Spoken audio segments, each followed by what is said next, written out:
7 a.m. Thursday, April 17th. McElroy and Cubelic in the morning. Glad you're with us. Lots to get to today. Transfer portal stays busy. We will discuss that. Lane Kiffin is talking. We will discuss that. And Nico Iamaleava might have a new home.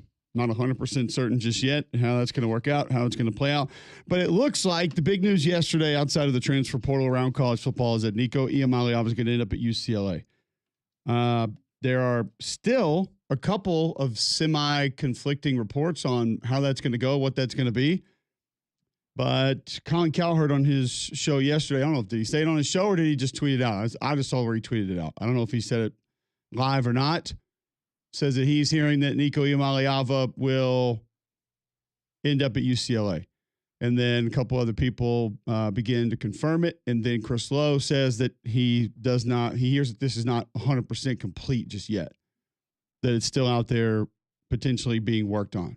So I don't know what the situation is 100% right now. I know there are not a lot of options. And the people I spoke to yesterday said there's not a lot of other people knocking on the doors, trying to figure things out. I don't know exactly where we go with this next, but if it doesn't end up being UCLA, I don't know what the realistic options are for Nico Iamaleava. I don't know where he goes. Max Olsen going to join us a little bit later in the show. He'll be with us at 9:15 today. Said yesterday, I wouldn't say there's a significant bidding war going on with Nico at this time. Yeah, I think that's no surprise to anybody. And that if his camp does get this done, Chris Lowe also reported it will be nowhere near the $4 million range that he had when he was at Tennessee. So there are a lot of people that look at this and say this needed to happen. This needed to help the market. This needed to level things out. But when you're dealing with people like this, I don't know if there is no, I don't know if there is a situation where you look at it and say, yeah, this is going to change the way that people act. This is going to change the way negotiations take place. Not when you're dealing with a parent that's in there allegedly asking the head coach, according to him now, are you going to recruit offensive linemen and wide receivers for my kid that's playing quarterback? If that's a real thing that you have to go ask the head coach, you probably need to take a look in the mirror. You need to start asking yourself some serious questions. And I still go back to yesterday's story that was in Front Office Sports with quotes from a Nico Iamaleava family member, close to the family, friend, who stated that it wasn't about money. It was about the offense, and it was about Josh Heupel not referencing or them asking Josh Heupel about, are they going to be up to snuff recruiting wide receivers, offensive linemen to take care of Nico. Also, one thing we didn't get to in that story yesterday is there was something that was added in there about, Nico cracked 2 helmets last year and had a concussion. I don't expect a lot of people to know this, but this new helmet technology, these helmets that you see with all the different little slots in them and the different, the different, they're made in sections now. It's not one big piece, and that's intentional because it takes a more significant portion of the blow away. Also, I can speak to, because I was good friends with Dana Marquez when he was the equipment manager at Auburn. And golly, what was the inside linebacker's name? He's inside linebackers coach at Arkansas State. You know what? I'll be able to find it. I'll just go to who led him in tackles a couple of years ago, and I bet I can find it. Because I did a hit in one of our games. It was Deshaun Davis, and I did a hit in one of our games because Dana told me he cracked 7 helmets the year before. He broke 7 helmets. Now, he would say, listen, this isn't exactly normal. However, these helmets are designed to crack. They're designed to do this. So you may think that when I played, you had one helmet. Some guys had one helmet for 2 or 3 years. But you never, hardly ever got a different helmet during the season. It was also just one big piece of whatever you would call that material. Is it ceramic? Is it plastic? I think it's probably just plastic. But these helmets are designed to crack. They're designed to break. So that's not a crazy thing that he's just getting blown up from all over the place and the offensive line couldn't block anybody. Which, by the way, the first half of the season, that offensive line was really good. Now, did they get a little sluggish late? Did they let down late? Yeah, it wasn't as good late. But that was not a miserable offensive line. That was not an offensive line that had a lot of problems, a lot of issues. across the course of the year, which Luis DeArmond tweets into the show here early. So I want you to hit on the UCLA O-line versus Tennessee. What's it going to be behind head coach in DC first 3 weeks? Really enjoy. Oh, he said, I'll ask him about the UFL. What's going on behind the scenes in the UFL? 3 head coaches, 1 DC first 3 weeks. All right, well, the DC is going to take a job with his former head coach who got a college job, which gives you probably more pay and a little more stability. And I think also you're seeing now where guys are coming at the college ranks and how they're jumping quickly, rapidly to get to the $6, $8, $10 million a year. There's not that stepping stone in the UFL to another spring league. So I would think that's why you would take that job. Ken Wisenhunt has personal/health issues. I wouldn't really read anything into that. So, I mean, that was one of the head coaches and the DC that are going to Tennessee State. So that's not. And listen, Reggie Barlow played in the SWAC. He knows HBCU ball very well. He saw what Eddie George is able to do, moving that thing into Bowling Green, where if Eddie George goes above 500 2 years at Bowling Green, he'll get offered big jobs. He'll get offered real jobs, like big-time jobs. So I think that's kind of the path that you're looking at. It's a little bit more advantageous. Things we hear behind the scenes are great. Ratings up against the Masters were actually great. Over 1 million and over 750,000 for the 2 games on Sunday on ABC. So I was talking to a friend of mine who was in town last weekend, and he was asking me about how it's going, what it is, this and that. And even on the lower end of some of the ratings, when you're talking about, let's just say one of the games I saw, I think on FS1 was like 385. And then you get games that are 750, 600, 500. What else is FS1, Fox, ESPN, ABC? What other live events are they going to be able to put on that are going to get 750,000 to 1 million to 1.5 million people to watch this time of year? After March Madness, after the Masters, what else? That's a massive number for this time of year. You're thrilled to get that. So now I think if the players are going to try to hold out every year and try to, force them to give them more money in year-long insurance, that's going to be a problem. But other than that, the things that I hear are great. I mean, I think the league's going well, and I don't think that there are a lot of problems when you look at it. Johnny Red Dot tweets in, UCLA O-line will be better, says no one. This was a money grab. Well, in their case, a money loss, nothing else. Yeah, I mean, I think. What's the opposite of a money grab? Not a real surprise. So, listen, they overplayed their hand. There's no other way to look at it. There's no other way to think about this or talk about this or see this. But when I see a quote from the story yesterday that says, we want to reassure you guys, Big Nick, the father, said to Josh Heupel, we want you guys to reassure us you're going to recruit and get the O-line right. That you're going to go out there and you're going to get receivers. Oh, boy. No, Coach, we were giving up on wideouts. We don't need them. Now, the O-line right. The first question that I would ask if a father whose kid played quarterback on an O-line that I was playing on came to us and said, or I heard that he went to the head coach and said, when are you going to get the O-line right? Watching that last year, my immediate response would have been, when are you going to get your reads right? And after that, when are you going to get your throws right? Because some of the layups on first and second down that you've been missing on a semi-regular basis is probably why we're in 3rd and 10. And we got to drop back against some of these elite pass rushers and try to hold up. And the first or second reads that are open that your kid's missing is probably one of the reasons he's getting pressured, because the ball needs to get out. Do we also just automatically assume that Nico got him in the right protection every time? He had all that figured out. So now you're moving into UCLA. You're not going to get near as much money. You're going to catch all this heat. Your 20-year-old son has had to deal with this social media tidal wave, who he admittedly said had to take a mental health day off of practice on the Friday before the spring game, and that's where this all went south and went haywire. He's dealing with all of that.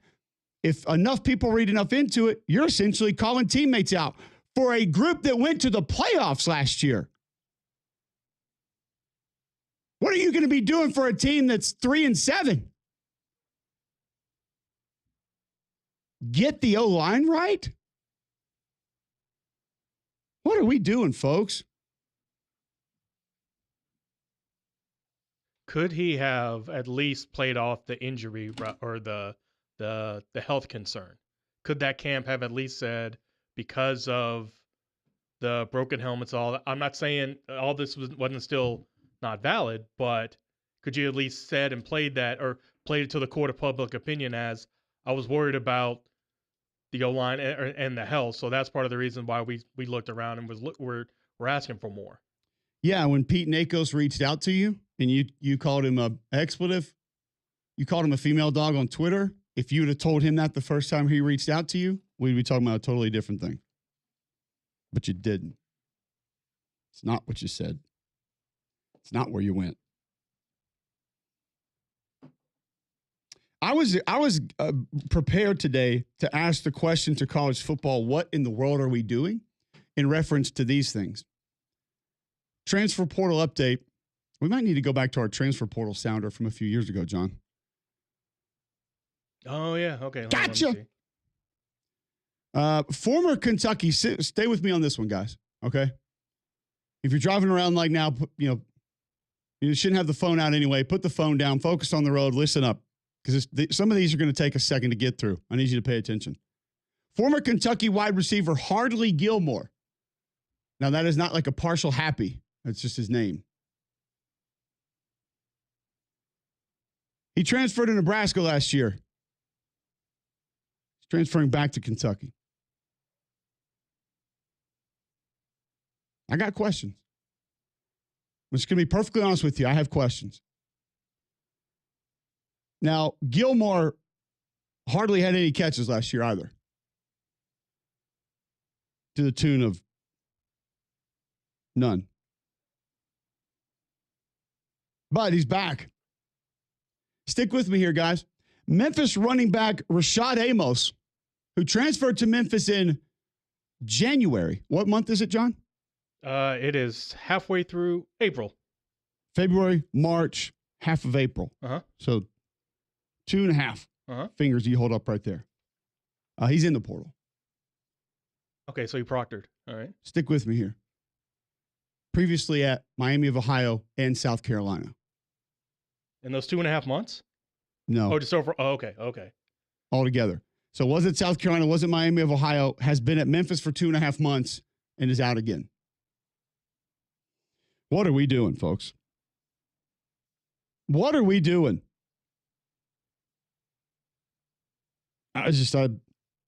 Mississippi State offensive tackle Jesse Ramil is in the transfer portal. He's a former starter at JMU. He transferred to Mississippi State in December. What's happening in 2 months for a guy that could just completely bail on his situation?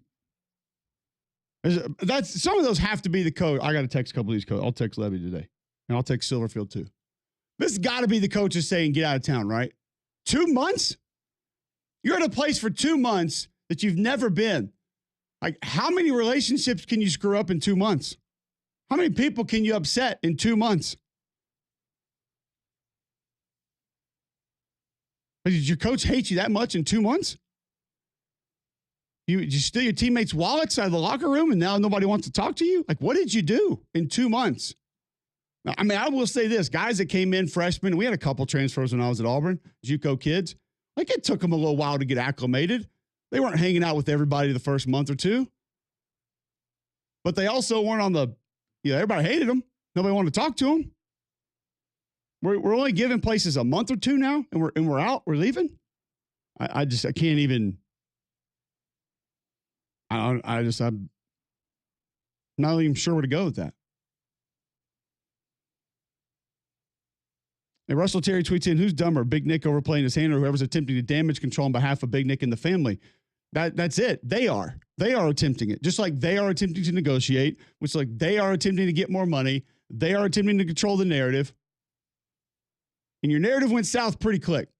Your narrative went south when you tried to call out the guy that reported the truth, and then you looked bad.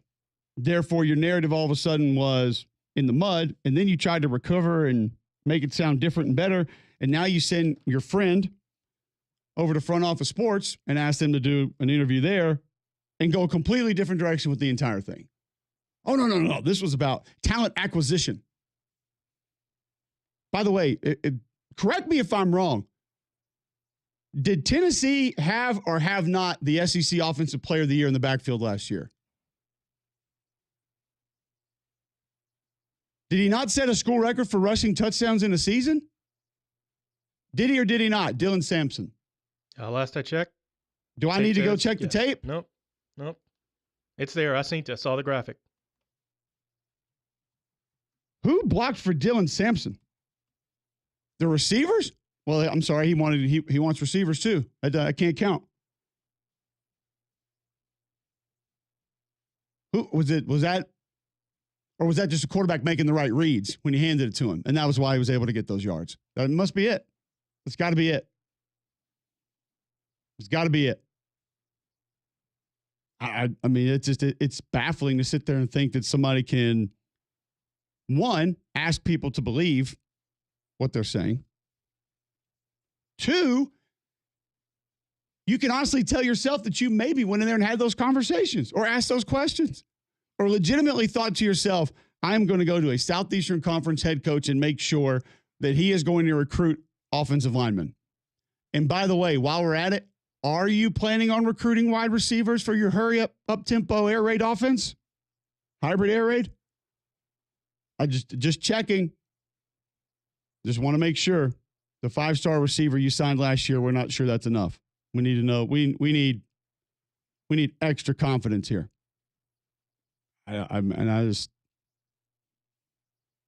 Somebody's gonna have to help me with that. I don't know how you can ask people to believe it. Don't know exactly what it is. Dylan Sampson, by the way, 1,491 rushing yards last year, 22 rushing touchdowns. Behind an offensive line that allegedly couldn't get it done in the eyes of the Iamaleava family. Need more guys. Hurry up and go get more guys. We have a lot more updates through the portal. We have SEC Media Day scheduled. Tom Lugenbill is going to be with us at 8. Talk transfer portal. Talk some UFL with him also. Dan Hope covers Ohio State. Spring game last weekend. What are we anticipating? What does the quarterback situation look like? I hear both. I hear mixed reviews on the Ohio State quarterback situation. Dan will clear that up with us. The coach, Whim Sanderson, at 9. Max Olsen tries to give us some, clarity, levity, sensical information as to the Nico Iamaleava situation. I don't know what it is right now. I don't know how it is, what it is, where it is. Do not know. But either way, it's a lot. And there continues to be a lot going on. I got a list of names right here in the portal. We can get to those. And there is technically a staff member at North Carolina that has a very interesting job title. But Auburn's got a couple players in the portal. How, why, what does it mean? We'll discuss those when we come back next on McElroy and Cubelic in the morning.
So I'll ask the listeners this question. What do you expect from Nico Iamaleava here moving forward?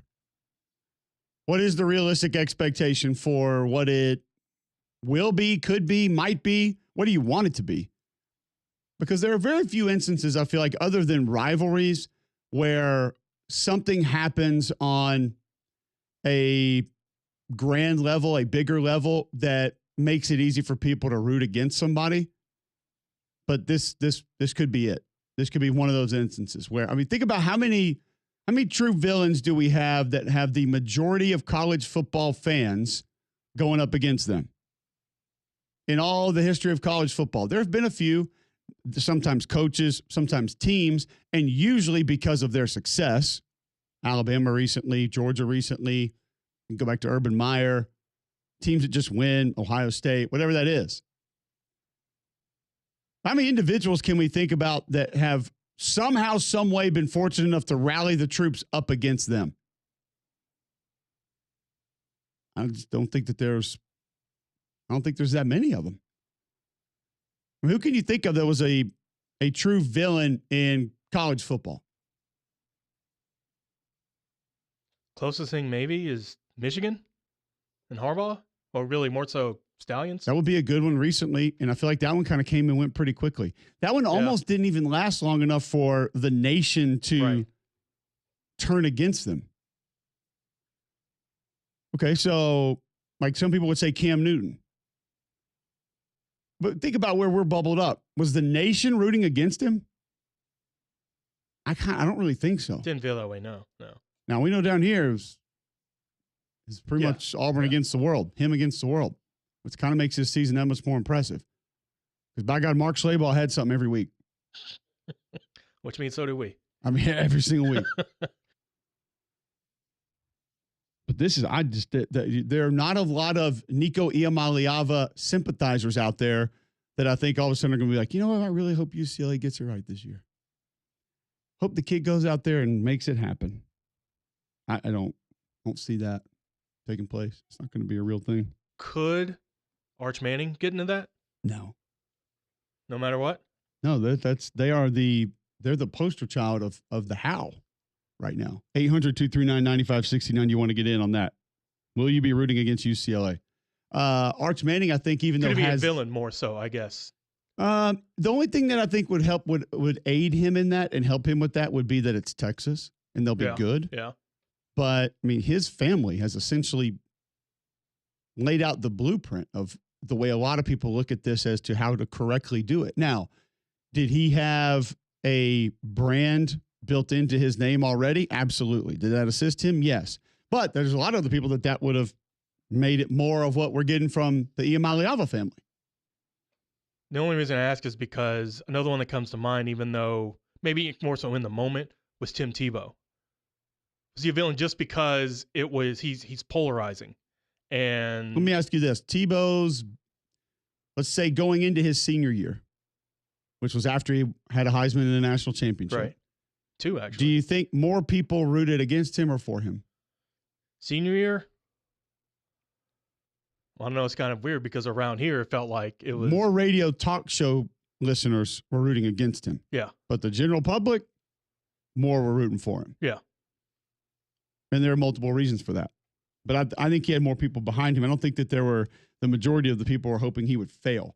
They're just the point being there haven't been a ton of college football heels, so to speak. And it feels like the ones I'm giving, like I'm stretching to even do that. Well, I think there are certain ones that, I mean, you think like some of the guys that played at Miami. Yeah, Bosworth. Like Jeremy Shockey, like he invited that. Bosworth invited it. They liked it. They wanted it. And those two, their brands also helped in that as well. Like Texas fans hate Oklahoma. I'm sure then, a lot of the Big 8, a lot of Big 12 hated Oklahoma no matter what. And so that only like Baker Mayfield, probably another one. The people would look at and say, don't like that guy. Grabs his junk after a touchdown, tries to plant a flag on AstroTurf, which we should just question intelligence when that takes place. But also, he was just good. And he probably beat your team a lot. Like, I bet a lot of people hated Dak Prescott. Well, he beat your teams a lot of times. Not so much Alabama, but. What about Saban? Oh, yeah, no, Saban was definitely there for a Yeah. long time. But that was just because he won. Correct, right. Not for anything bad or just unlikable. It's not anything he did personally. I mean, some people would say The whole they Miami, didn't like his, tactics or whatever, but the guy won, and that was it. I mean, who is the biggest heel in the history of college football? It's a fair question because you also have to take the context into it and begin to divide it up. Like even Nick Saban, is he as hated if he went and did that at South Carolina? Or Arkansas? Or Missouri? He did it at Alabama. So, yeah, it's going to be more. It just is. It's the way it is. You go do that at USC, you go do that at Texas, you do it at Ohio State, Michigan, Notre Dame. There's going to be more. It just is. I'm trying to think of the biggest individual heel in the history of college football. You may have already named him. Bosworth might end up being that guy. And think about if Bosworth were doing what he was doing today. Oh, yeah. He was taking on the NCAA, which now would be celebrated by mostly everybody. He would be a hero. He'd be a hero right now. But he was hated then. And then because of the media coverage, some of the guys that probably should have been weren't able to be. Do you remember the Corey Moore interview at the Sugar Bowl when he was playing for Virginia Tech? He basically went after a reporter for asking him about his teammates. If you haven't heard that, we need to find that during the break and play it on the other side because he could have easily been the biggest heel in the history of college football. But we didn't cover it that way in the early 90s or mid 90s. That's not the way it was covered, so he didn't have a chance to be. Now, I'll tell you, here's one that could have gone the other way and didn't, is those mid-90s Nebraska teams. Not only did they win, but to a lot of people outside of Nebraska, even though they were dominant, they were like a lovable dominant. Like Alabama outside of Alabama wasn't a lovable dominant when they played. They were an easily hateable dominant because they strangled you. And they did it in ways that it didn't feel like there was a lot anybody could do about it. Similar to Nebraska back in the day. It was kind of like, hey, they run this triple option thing still. Nobody else is doing that. They're bigger, stronger, faster than everybody. Little did they know that they had like 1,700 walk-ons that they were bringing in, throwing them into their 1,400 square foot weight room when nobody else had a weight room bigger than your elementary school classroom. Like they were ahead of the curve on a few things. But some of the stuff happening behind the scenes, when that team was not covered the way that college football is covered now, would not have been a very lovable champion back then. Actually would have been hated by many for a lot of stuff going on, a lot of stuff that Osborne, I'm not going to say overlooked, but maybe didn't step in and handle the way that a lot of people would have liked for it to have been handled. But I don't know. Biggest heel in the history of college football. I don't know about history, but Urban Meyer. Well, when you've had multiple stands as a legitimate heel at different places and holding different jobs, you're up there. Yeah. If we're going Mount Rushmore of heels in college football, I think he's on it. And some of that, plain and simple, because he was good. Correct. But there are some other reasons that he would also be there. But is he the biggest ever? Some people are going to say the NCAA, just in general. Which, as Paul said Monday, the whole pointing at the NCAA saying, you could have stopped this. It's not a real thing anymore. Don't say that anymore. Don't do that. The NCAA has almost nothing. They have almost no power. They have almost no leverage. They have no ability to enforce anymore because they're just going to get sued. By the way, there's 2 new lawsuits. I think North Carolina and somewhere else up the East Coast that are now trying to take the NCAA to court on unlimited ability to play, eligibility. They just want eligibility to go away. Like, what do you want it to be? Imagine if you're that guy. Okay, sir, what are you looking for here? Just the ability to play college football forever. Got it. Now, we're college football, correct? Yes, sir. Are you just going to, like, continue You know that like a recycle emoji? Like, are you just going to be that as far as school? And like, it's just new major every 2 or 3 years? You're just going to keep going to school. Like you're a professional schooler? So, in theory, Andrew Luck could come back and play college football then? Yes. Okay. And if they do pass that, what is the cutoff? Death? Because you notice the people who, in reverse cutoff. Oh. Because you know, like the big check that they wrote to everybody, like the people I played with, we didn't get any of that. And the people who played before me, who probably deserve it more than us, they didn't get any of that. Right. The courts that doled out that money were basically Greg McElroy that say football didn't start until like 2008. No, that's true. Yeah. Yeah. Like the 90s wasn't real football. Like that's literally what the court said. That Danny Werfel led Florida team in 96. That didn't happen. It was not a real thing. Tommy Frazier's nothing. No. That 92 Alabama defense, Curry and Copeland and Shade and Teague and Langham, that is not a real defense. You didn't see Michael Rogers make tackles. That undefeated Auburn team on probation, Frank Sanders, Sam White, James Bostic, those guys, no, those are not real players. That didn't happen. It's not. Those guys aren't getting money. They didn't play. Did not take place. Jeremy in Tuscaloosa wants to talk college football heels. Welcome in, Jeremy. I got a good one. How about hey guys, good morning. Good morning. What about Manti Te'o? It's an interesting name. I don't think that let me say this. I don't know if there's still enough clarity around the entire situation, John, for people to know who to hate. Like, do we think, like, I still don't even think I have a full grasp on the situation. I don't think of him as a heel. I mean, now, even back then, I didn't view him as a heel, more so as a pariah. Yeah, heel is invited. Yeah. A heel wants to be hated.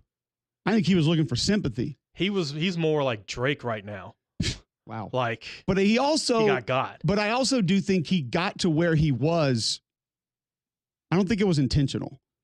But then once he got there and he knew what potentially could come of it, began to try to control the narrative. Correct. Yeah. I don't think he set out to be like, watch this. Right. No. I'm going to get everybody on my side.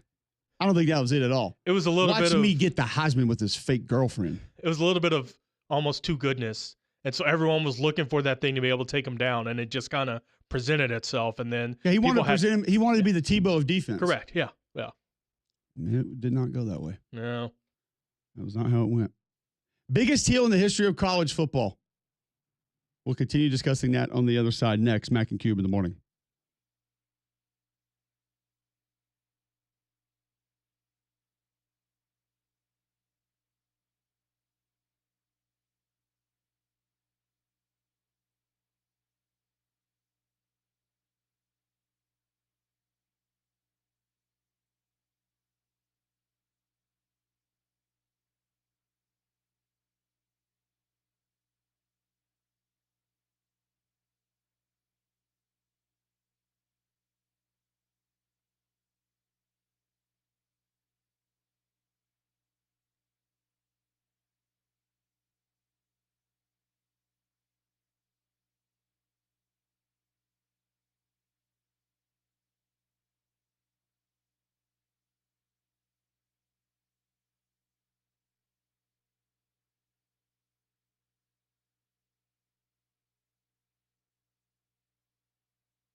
John, would you be okay with a NWO label as fake heels?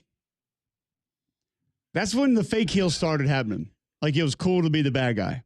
And they were legit heels for 6-8 months, and then it got silly. Yeah, when they started, oh, yeah, absolutely. That's why someone like maybe a Spurrier. When Hogan spray painted the belt, it was real. Yes. And there were people who were like, how could you do that? We hate you.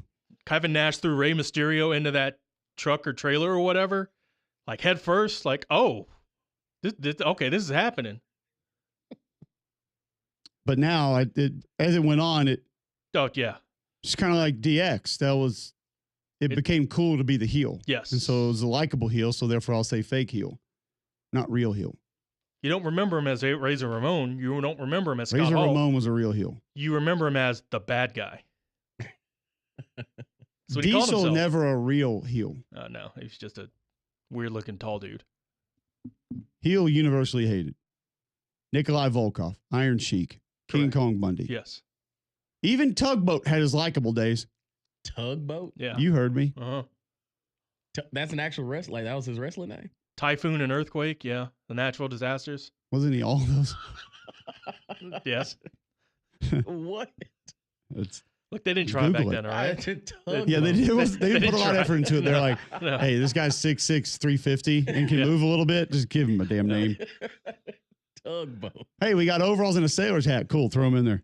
I mean, we had Hillbilly Jim, for God's sake, who literally wore overalls, a straw hat, and had a piece of straw in his mouth. That was his gimmick. Erwin And had a full beard. R. Shyster. Yeah. I mean, Taxman. Doink the Clown. and Dink. Yeah, well.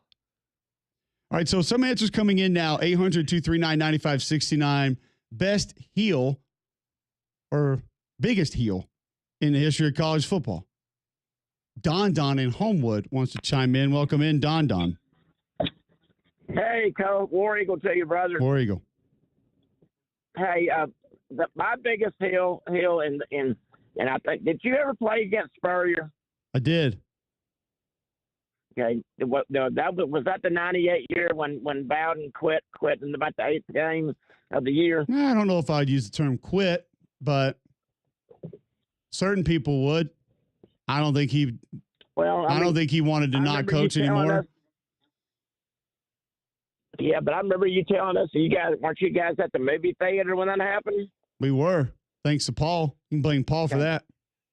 And Pat. It's Pat's fault. They broke that while we were watching the movie. And we drove back to Sewell Hall. They corralled us into the dining hall there at Sewell. And he came in and told us he was no longer going to be able to coach us. And he walked out. Yep.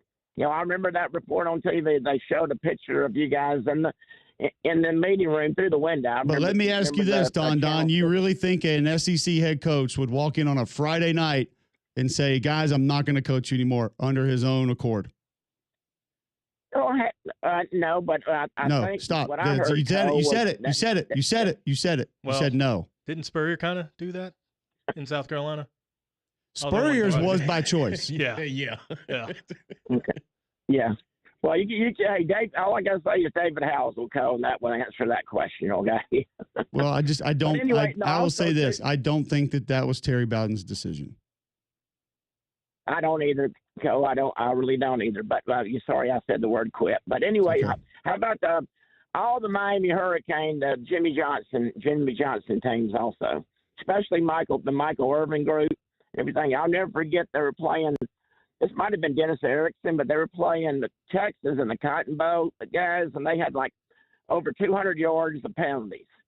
But by golly, they still covered the over for me by themselves, like 52-10 or something like that. There you go. Some heels, they came through for you. All right. I'm telling you, those guys would take their helmets off thank you after very like much. a 5-yard out route for a first down. It was amazing. And then, Oh yeah, well, you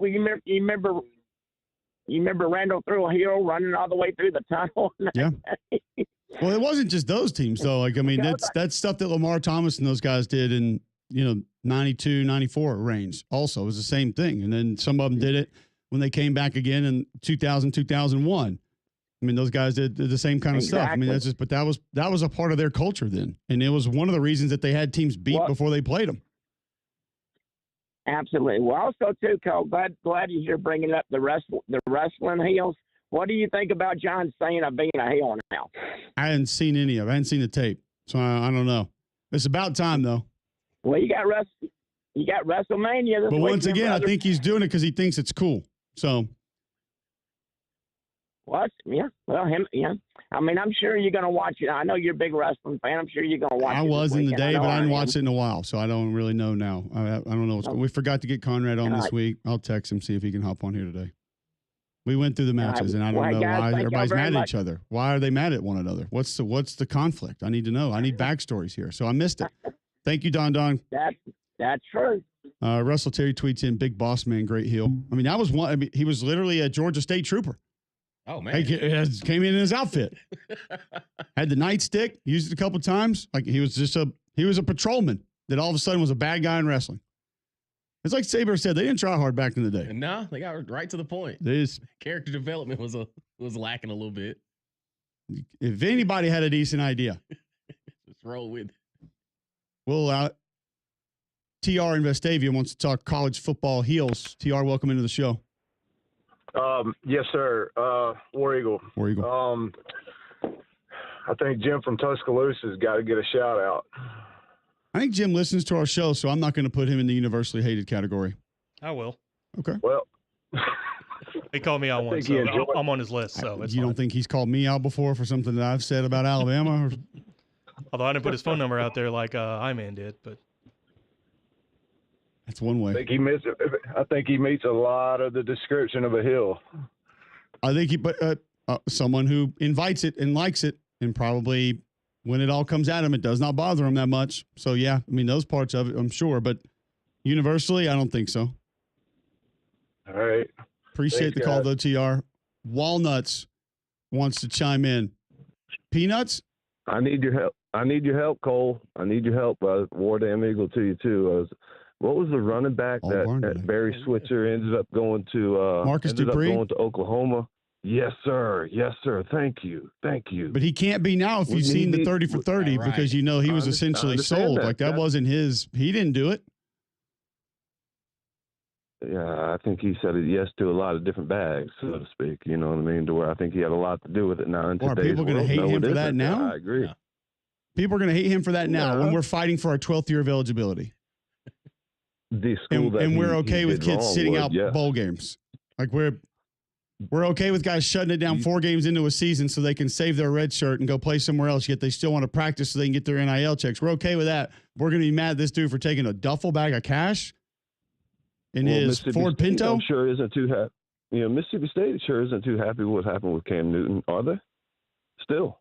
Mississippi State fans who are pointing fingers, I can point to an exact era in which I know good and well guys were getting bags. So we all have bags. They're still upset. I mean, I never got any bags, but all of our schools that we root for in this conference have had bags delivered to said individuals. Even Vandy?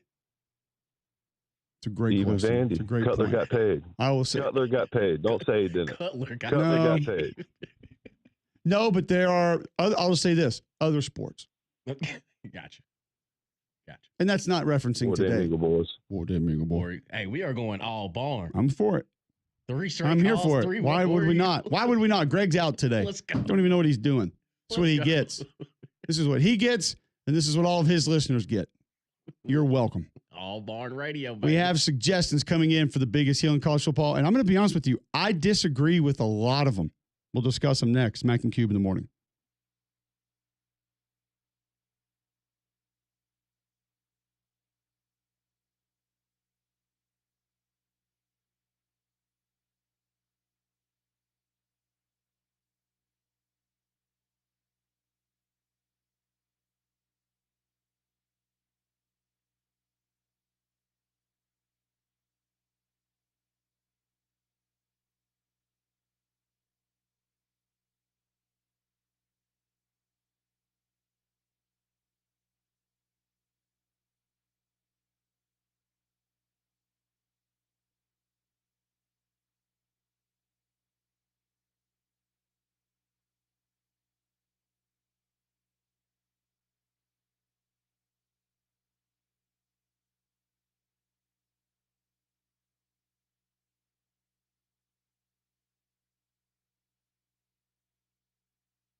when being a heel became really cool. Think about it. Going against the establishment, beating up your boss. What? Drinking on the job. What? That almost made him a heel again for me. Middle finger and everybody. What? When you kept doing what like that and everyone doing it after every word? I literally stopped watching. Yeah, at that I was point, like, I can't do it. Yeah, all right. I'm out. Had enough. Can't handle it. Best heels in college football. Some suggestions coming in. Damian, the text line's open, 205-834-9450. What is being texted into the show? Lee J, he texted in from West Georgia. He says, where is Johnny Manziel on this list?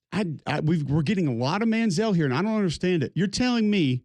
Now, I understand. Once again, I got a text from a buddy of mine that's deep in college football, okay? Very deep in college football, has been on multiple staffs in the SEC. Not going to say what he's doing now, but he's around it still in a different capacity. But he knows the history of it. He grew up around an SEC program, did media for a little while, so he's covered it a different way. He responds to me, depends on where you're from. LSU fans will say Saban. Ole Miss fans will say Tuberville. All politics are local.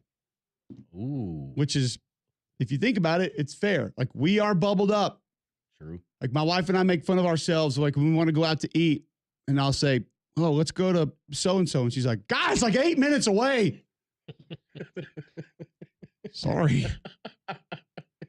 It's all the way over there on 31. Yeah, it's a whole 4 miles. But same thing with our college football here. Like, Cam's an easy one for a lot of people. Right. I don't think the nation was rooting against Cam. Like, let's call into a sports talk show in Maine right now, or Portland, or Norman, Oklahoma. I don't think those people were listening to local radio every day say, get him! Bring him down! I don't think it's a real thing. I just don't. Not with that accent. No. Not in Maine. Bring him down! I don't know how they talk up there. Probably like How do Manians talk? Manians. Canadian-esque, I guess. I don't know. Josh texted in. He says Phil Fulmer. Once again, somewhat local, but the geography has hit multiple places. Again, if Phil Fulmer didn't turn Alabama in, would he be that guy? Now, you could take it a step further and say the guy literally stabbed his mentor in the back to get his job, which is not fake news. It's a real thing that I've heard from people that were around the program then. He has many reasons to be hated. But I also think from a grand scope of college football, he has reasons to be celebrated. He had a dominant run at Tennessee. The guy coached Peyton Manning. So, and by the way, was a really good player at Tennessee. So has done a lot of things to be celebrated. I don't know if it's all there just to be hated. Who else are they throwing out? We have Lane Kiffin. Well, back to Johnny Manziel. We didn't hit Johnny Manziel there quickly. By the way, Lane is now loved and celebrated by many. He's not a heel anymore. Lane is like Chris Jericho, like a guy who tries to do heel things and people think it's cute. By the way, that is an amazing analogy by me. It by the way. really I'm is. just going to throw it.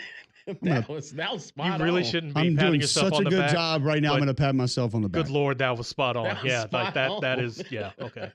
Okay. Wow. I should call you out for that, but no. No, that was fantastic. You can't. No.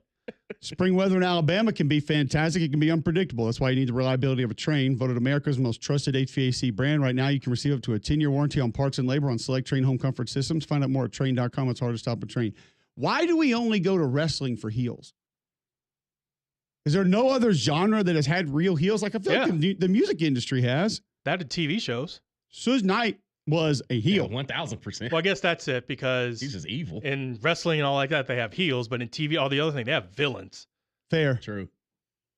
And we don't maybe we don't get the frequency with like movie villains or heels. Either way, we only get them, maybe a TV show you would get it a little bit more. But we don't ever point to, I don't think we ever point to anything else like, it's a heel. No. He is a heel of the soap opera era. Somebody said Caleb Williams. Caleb Williams, for a lot of what people hate him for, falls into more people's don't care category. Yeah. Like, what is Caleb Williams hated for? Crying. He won. Fingernails. He was good at quarterback. Okay, I mean that's like a personal preference that I don't think is going to put him in the heel category. No. Right. I mean, we can laugh at it, but I don't know. And I don't think Spurrier is there. I don't think Lane Kiffin is there as far as legitimate heels in college football.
All right, welcome back in. McElroy and Cubelic in the morning. We're talking villains, and you decide to go real villains. Well, kind of real villains. What were you guys talking about, John?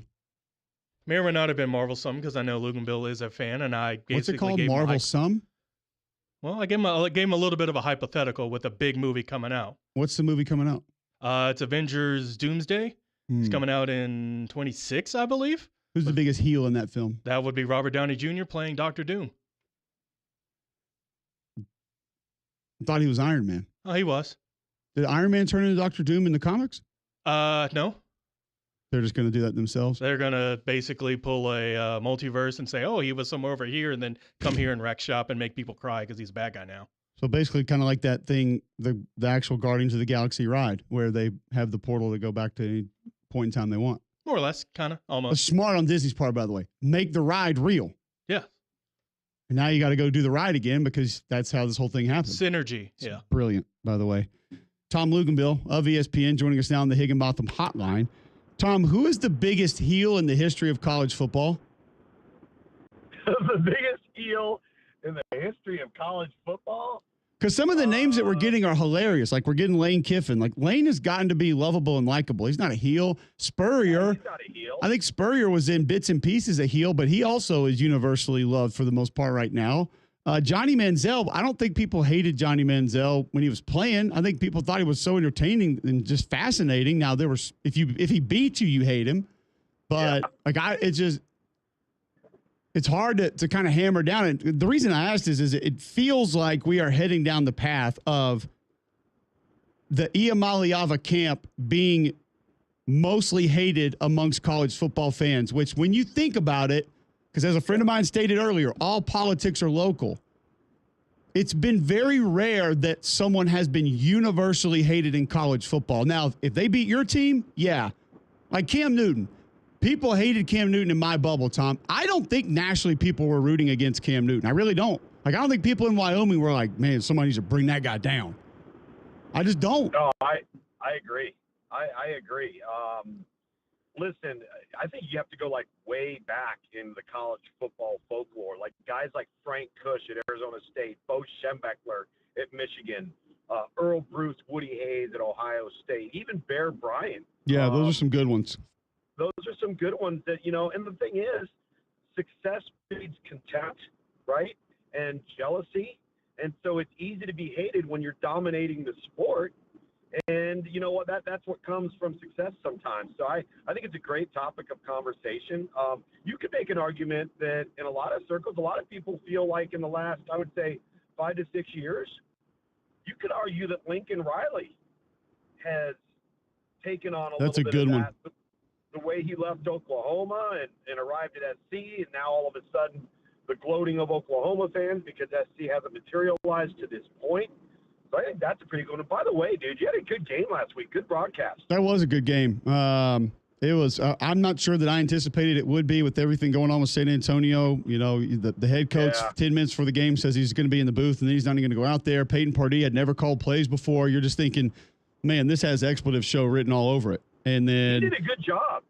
I appreciate it. And then they did a good job. Peyton did a great job. And I mean, it was a fun game. Absolutely. So we'll talk some UFL in a second. The other part about this heel situation is how critical timing is, not only of, like you said, when it took place, but how the sport was covered when it took place. Like we had a couple people say Bosworth, which is fair and accurate because a lot of things he did. Sure. But Bosworth today, Tom, is universally celebrated for what he's doing. He was taking on the NCAA. Like people would have loved him now. And not to mention, Brian Bosworth was not only a integral figure in college athletics and college football at that time, with no internet, virtually very little television coverage and radio coverage on a national scale, but he was ridiculously productive. Like, can you imagine him in the NIL era with the personality and the flair? It would be like a college football pro wrestler. Yeah. Who was one of the biggest ass kickers when he took the field. And I think that's one of the issues right now with the Nico situation. It was marginal production. And people have a real issue with that when you look at the amount of money that these kids have now started to make. And, granted, he was just a redshirt freshman, but, you're making $2 million a year. You've had marginal production, have not performed overly well within the conference, certainly against the top contenders. And then you want to go in and now kind of change the landscape. They brought this on themselves. In Cole, it was only a matter of time. It was only a matter of time. This was inevitable. And he won't be the last one. I mean, take a look at Micah Hudson right now. Micah Hudson, nobody's talking about wide receiver Micah Hudson. So this was a great player out of the high school level. A year ago, Texas Tech signs him. Joey McGuire gets a great pick up there in state, sends a signal. He really doesn't acclimate very well, doesn't have a big role as a true freshman. What does he do? He decides, I'm out of here. I should be the guy. I'm going to go to Texas A&M. Last a couple of months. Now he's on the street and may have to go back to Texas Tech as a walk-on, press the reset button, and start all over again. This is going to continue to materialize unless this Nico situation sends a ripple effect of deterrence and accountability and force people, kids, their representatives, their families to think twice about what they're doing in this landscape, because the open market works both ways. And I agree with everything you're saying. But the only thing that I would add is when and you've been around it more than I have, covering recruiting the way that you do. When you have parents that think this way, it doesn't matter what's happened before them. I mean, there is no precedent that can be set to force them to behave correctly because their view of things is so contorted that it's not going to change. Tom, to follow up with what you're saying, this kid Hardley Gilmore was at Kentucky. Now he went to Nebraska. He's coming back to Kentucky. There's a kid at Memphis, running back Rashad Amos. He got there in January. He's leaving. He went in the portal yesterday. Yeah. There's an offensive lineman at Mississippi State, Jesse Rammel. He got there in December. Former starter at JMU. He went in the portal yesterday. Like, what are we doing? Yep. We can't give it 3 months? You missed the biggest one of them all. The Cal Berkeley Bears in the last 72 hours have lost 5 running backs. Since December, if you include Fernando Mendoza, they lost 9 players off of their roster that had a minimum of 5 carries. 9 players. Now, you may say, well, what's going on? Well, this is what I see it is happening, is you've got Justin Wilcox, who's done a really good job. That's a really difficult job at Cal. They have no money. They're completely broke. They've gone out. They've evaluated well. They've recruited well. And then they get a guy like Javion Thomas or Jade Knott at running back. And the competitors and all of the sharks that are circling in the transfer portal waters, they're looking at those guys and saying, hey, we could get those guys on the cheap. They're really good players, and we could get a great player and not have to invest very much money because we know Cal can't match it. And so now what's Cal supposed to do? I mean, this is a complete and utter insanity, and it's not sustainable. Yeah, I'm with you. It's wild to think about exactly kind of where it is, where we've gotten to, and that it doesn't seem to be slowing down at all. No. I just, for entertainment purposes, what did you see? And if you did, what was your response to the story with the Nico Iamaleava family member quoting that the real reason they did this was the dad, Nick, asking Josh Heupel if they were going to be committed to bolstering the offensive line and still recruiting wide receivers?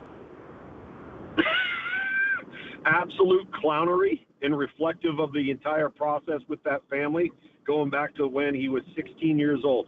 Cole, I've been on record. I've told a couple of people this the last couple of days. When he came out of high school, we thought he was a top 5 overall talent, regardless of position in the class, based off of physical attributes. We ranked him at 23 because I was scared to death that all of the things that were popping up, the red flags, the things that were materializing with him throughout the process, how he's handling the process, it was certainly going to spill over into the college ranks. It was only a matter of time. And recruiting's about weighing risk. And listen, Tennessee deserves some of the blame on this. There's no way throughout the process that they did not know what they were getting into. So they weighed the risk, and they were hoping that he either outgrow it, mature, develop, have his own identity, but it didn't work that way. And you know what? It didn't work that way when he was 15, 16 coming out either. And so sometimes you reap what you sow, and that's where some of the blame lies here with Tennessee. And it's a shame because the kid is gifted. He is talented. He was just a redshirt freshman last year. But there are so many variables and X factors in whether a guy sinks or swims, whether he makes it or doesn't make it, that has absolutely nothing to do with what his God-given ability is. I heard an interview with you earlier this week, and you talked about we saw the signs. The warning signs were there. We saw this coming to an extent. Take us behind the scenes. What were some of the things that you saw that had you concerned that he would be able to live up to the recruiting number that you guys put on him? Well, a couple of things. I think that first and foremost, we started getting an inkling that it was never about whether we were dealing with him at a camp and a combine circuit and he's out there amongst his peers. He was always kind of off to the side. He always wanted the focus to be the attention on him.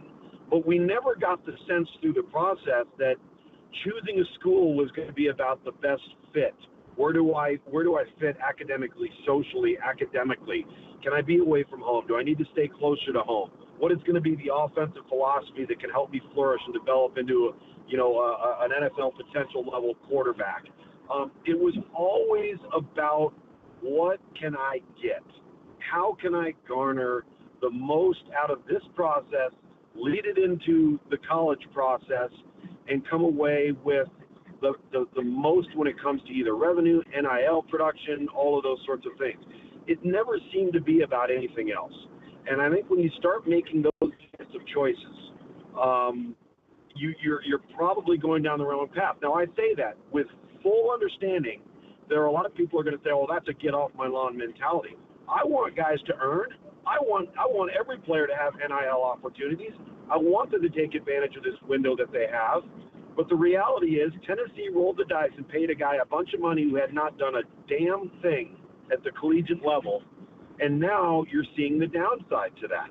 And so there's got to be more substance to all of this. And when you don't see some more substance to it, you know, there was an outing. I'll give you a prime example. This really bothered me. There was a 7-on-7 tournament when he was coming out. You can go on Google, you can go on YouTube, you can see it. And Nico is out there with sunglasses on at night and pajama pants.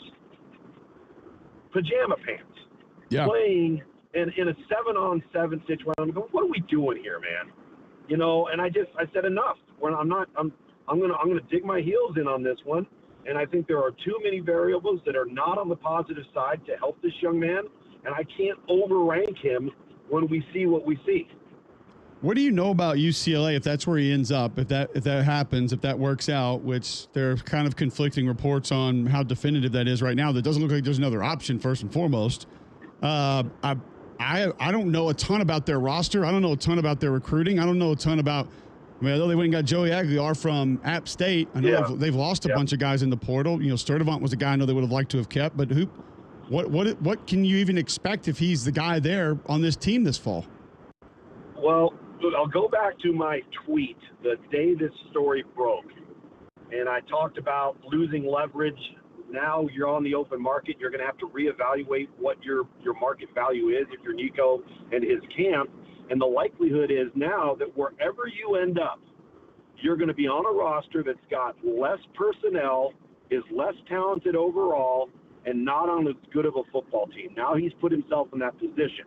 So you've got UCLA, who under Deshaun Foster started off very poorly a year ago, but then rebounded and actually finished pretty strong. But they lost their running back, their top linebacker, their top receiver, their top tight end, all to the transfer portal. Their best offensive lineman a year ago was a walk-on. He left the program, right? So this is a rebuild in Westwood. And to me, that just puts more pressure on Nico if this thing goes pen to paper and it's inked. I don't think the numbers are anywhere near what he was expecting. I think the market is reset because of this decision he made, and it's a great message to everybody else involved. But this isn't a ready-made roster. And by the way, they were a bottom dweller in the Big Ten a year ago. And outside of 2 or 3 teams in the Big Ten I didn't think was a great conference top to bottom. So now you've got more pressure on the young man. And it's interesting to me too, Cole, because UCLA has not shown any interest in diving headfirst into the NIL pool to be a national contender in college football. It's the entire reason Chip Kelly left the job. So now all of a sudden you decide to roll the dice here. And by the way, let's not forget, Nico could be a one-and-done guy. He only needs 1 year before he could be draft eligible. And on the advice he's been given so far with the decisions he's made, don't be surprised if he goes somewhere, he plays a year, and everybody's telling him, do not come out, and he comes out anyway. Right. Okay, Tom Lugenbill joining us of ESPN, obviously recruiting expert, but covers college football games and UFL games as well. By the way, you see Noel Mazzoni going to be the OC in Memphis now? Yeah, I think that's a good move. I talked to Noel in pregame the first week. You know, you've got TJ Veneri who filled in. I had the first week game. TJ Veneri, the young receiver coach, was the play caller for the opening game. He did a nice job when Ken Wisenhunt had stepped down, but I was actually surprised that Noel Mazzoni wasn't the actual offensive coordinator at that point and wasn't maybe a candidate to be the head coach of Memphis going forward. But they've got an experienced guy. I think we all know that. He's coached a lot of football at a variety of places.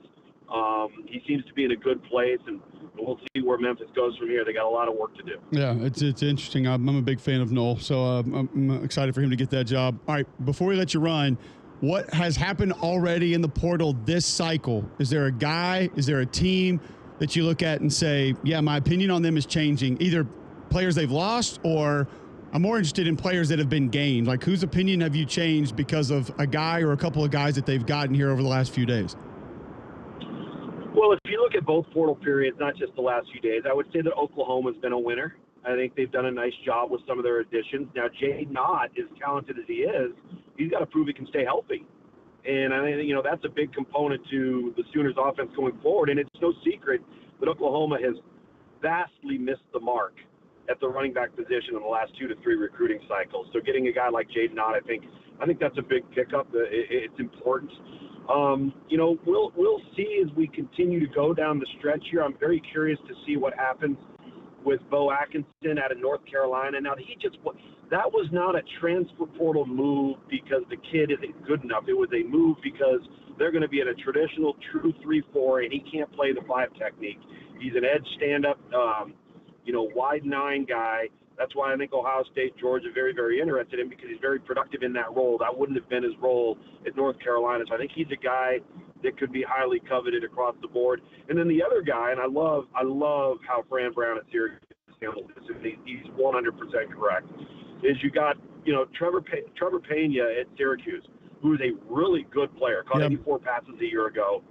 He's essentially a bigger, faster version of Xavier Restrepo at Miami. I would be shocked if Miami doesn't go and get him and replace Restrepo with virtually a bigger, faster version of one of the most productive players in the last 2 to 3 years at receiver in college football. So I'm interested to see where that one goes. But listen, there's over 3,600 and counting of these kids that have gone in the 24-25 cycle, and nobody's doing the math, Cole. There's not enough scholarships, and whoever the representation is of these kids and their families, most of them are not accredited, they're not certified, and they're giving bad advice. And so before you jump into that portal, unless you've been tampered with, unless you have a deal in writing that you can directly point to, you better be real careful about what you do, because you're either going to transfer down or you're going to end up without a scholarship, and that's a damn shame.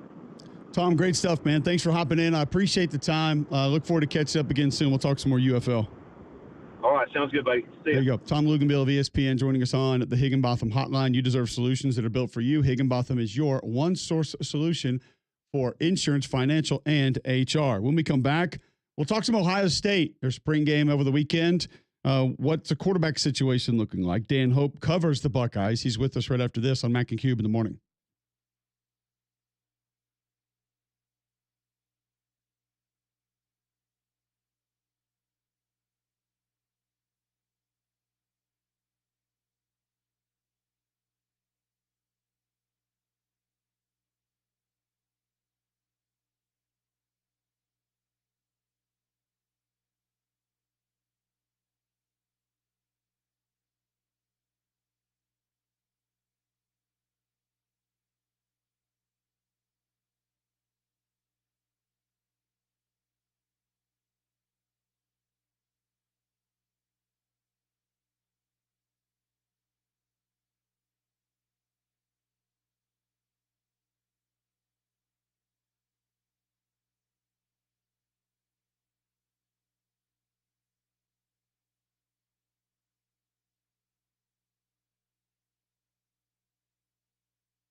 Welcome back in. McElroy and Cubelic in the morning, 8:21, Thursday, April 17th, right here on Jocks 94.5. Going to go back to the Higginbotham hotline, talk some Ohio State football, and a team that has obviously a lot of questions coming off a national championship, a lot of uncertainties coming off a national championship. So we'll bring in Dan Hope now of 11 Warriors. You can follow him on Twitter at Dan_Hope. Find his work at 11warriors.com. Let's start with the quarterback situation, Dan. Just through the spring, what was it in your opinion going in? How different is it towards the end of spring practice for the Buckeyes? Yeah, so I think going in, there was really the expectation that it was Julian Saint's job to lose, and that, if he just had a good spring, that, he would really be the guy at quarterback. And I think, over the course of the spring, some uncertainty developed there because, I think there were some shaky moments for Julian Saint this spring. And I think Lincoln Keenholz showed a lot of progress going into his third year at Ohio State, where I think, Lincoln has made it a real competition there at quarterback. But I think Julian finished the spring on a high note. I think, the practices we had the opportunity to watch as Ohio State media, I think the spring game was by far the best he looked all spring. And so I think, that was a very positive development for Julian to, perform the way he did in the spring game and kind of regain momentum in that quarterback competition. And so as I sit here today, I still think Julian Saint is likely to be Ohio State's quarterback this year. But I do think Lincoln Keenholz has made it a legitimate competition. And I think, Julian Saint still has to go win the job in preseason camp.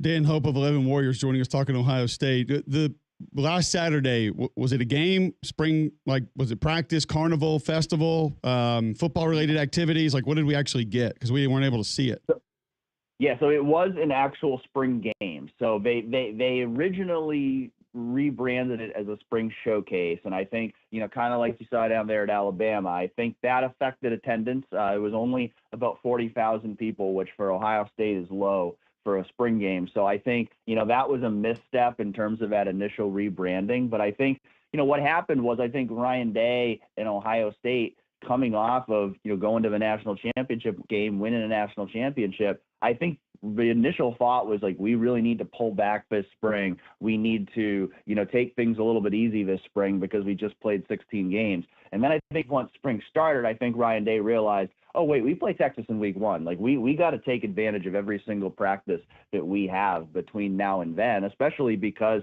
Ohio State's probably going to have 15 players selected in the NFL draft next week. And so I think Ryan Day quickly kind of changed his approach to the spring once it started, and he realized we got a lot of work to do. We can't just pull back because we had a long season. And so they did end up playing, the regular spring game just, the way they always have. But, I think it might have, hurt attendance because originally they had kind of sold it as it wasn't going to be a spring game. Dan Hope of 11 Warriors with us on the Higginbotham hotline talking Ohio State. I mentioned, you just mentioned also, those guys going to get drafted from this Ohio State football team. There are a lot they're going to go early, a lot they're going to go period, which brings concerns to a football team heading into the next season. What was your biggest concern that maybe was put most at ease through spring football for this year's Ohio State team?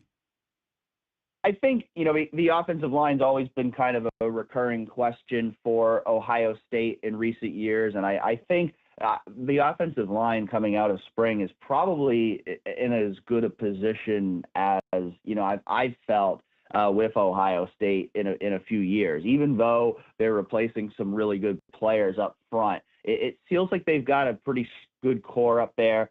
You look at the interior offensive line, Luke Montgomery, Carson Hinsman, Tegra Shabola, those guys all started in the college football playoff last year, and it looks like they're continuing to develop the way they need to really kind of take the step that Ohio State needs from them this season. Ethan Anianwa coming in from Rice looks like he's going to be that starting left tackle. Right tackle is the biggest question mark position for Ohio State on that offensive line right now, but Austin Searveld was really kind of a revelation this spring. He's a guy who was rotating in at guard, started some game at guard last year, but he spent a lot of the spring repping as the first team right tackle, and Ohio State's really pleased about the way he's developed there. They also brought in Phillip Daniels, a transfer from Minnesota, who has a lot of upside. And so, that's a position where it feels like they're in a pretty good spot right now. Things aren't set yet. They still have growth to work on in preseason camp, but it feels like they're on a trajectory to have a pretty good offensive line this year. Dan, do you expect the offense to look a lot different? And I asked that because Chip Kelly did sort of put his twists on it. He tweaked it some, and we saw specifically in the run game some of the creativity, and it got even more so as the season sort of went on. Like I talked to Seth McLaughlin on my podcast, and he even referenced, like, just as soon as he got hurt, it felt like the creativity just skyrocketed, and he was kind of jealous of that. Go back to when Ryan Day was kind of running the show. It felt a little more quarterback driven, kind of like, hey, if we got a guy in that seat, we're almost going to be unstoppable. Is it going to be different? Is it going to be similar? Will we have noticeable changes with the offense and how it's run this upcoming season? I think the biggest question I have is not so much with the coordinator change, but it's whether the quarterback run game is going to continue to be the element that it became last year with Will Howard joining Ohio State. Because you look at Julian saying, if he ends up being that starting quarterback, he's just not that big of a guy, especially compared to a Will Howard. And so, if Julian Sain's the quarterback, will Ohio State be more reluctant to use the quarterback in the run game? And if so, how could that change things for the offense? Could that make the run game less effective? Because you've kind of seen it with these Ryan Day offenses over years. When they've had a quarterback who's been a running threat, whether it be a Will Howard or a Justin Fields, their run games have been really good. When they've had a quarterback that hasn't run the ball much, like a C.J. Stroud or a Kyle McCord, they've struggled in the run game. So I think that's probably my biggest question in terms of what this offense is going to look like this year. I mean, they're loaded with weapons once again. I mean, obviously Jeremiah Smith's the headliner, but you look at Carnell Tate, Brandon Innes, Max Clare, Mylan Graham. They've got so many talented receivers and tight ends that they should be a very successful passing offense. I think they're coming along well at the running back position with James Peoples going into his second year, C.J. Donaldson looking really good after transferring in for West Virginia. But the question is, if that quarterback position, will they trust the quarterback to run the way they did with Will Howard in some big spots last year? And if not, are they going to be able to work around that to where it doesn't hurt their offense too much? What about the other side of the football? Caleb Downs back. I mean, you've got arguably a top 3, top 5 player back on each side of the football, so that's a pretty nice place to start with a team going into a new season. But around Caleb Downs, there was a lot up front that played really well, specifically late for that Ohio State defense. How will it look this year? Yeah, you mentioned up front, I think that's the biggest concern for Ohio State right now coming out of the spring is the defensive line because, they're replacing, again, four guys who are going to be drafted next week in Jack Sawyer, JT Tuimoloau, Tyleik Williams, and Ty Hamilton. And I think the big question right now is, one, is there a star in that defensive line group this year? Is there somebody in that group who's going to be able to take over games the way we saw Jack Sawyer and JT Tuimoloau do in the college football playoff? And then secondly, I think particularly the depth at defensive tackle is just not where it needs to be right now. They've got, a couple promising up-and-coming players in Caden McDonald and Edric Houston who will likely be the starting defensive tackles, but they really don't have any backups behind them who it feels like they can rely on consistently right now. So, if the transfer portal just opening up, Ohio State is certainly taking a look right now at the defensive linemen that are out there, and it would like to add a couple of defensive linemen here in this post-spring transfer window. I think, linebacker, they look really strong. I think Sonny Styles looks like he could be a star now that he's got a year of linebacker experience under his belt. Arvell Reese and Peyton Pierce also both had really good springs, so it feels like they've got a really good core there at linebacker. I think the secondary should be really good again. I think Jermaine Matthews Jr. is ready to, step up and be a star opposite Davison Igbinosun at corner. I think Lorenzo Styles Jr. Had a really good spring at that nickel spot, and I think Malik Hartford and Jalen McClain both look like guys who are ready to play a lot alongside Caleb Downs at safety. So I think the back seven looks really good. I think it's that defensive line that is a potential weakness for this team, that they need some guys to step up and/or they need to add some more guys in the portal. Dan, I'm interested from you because you're closer to it. You talk about it, you cover it, you're around people that deal with it a little bit more than we do. 1,000-foot view on the Big Ten kind of going into this season, if you don't mind. Yeah, so, I think, Penn State is going to be a very interesting team because, you look at the two teams that just won the national championship the last 2 years, Michigan and Ohio State. Penn State's kind of following a similar blueprint here, where they got a lot of guys back who came back for their senior year, who probably could have gone to the NFL. They decided to come back for another year.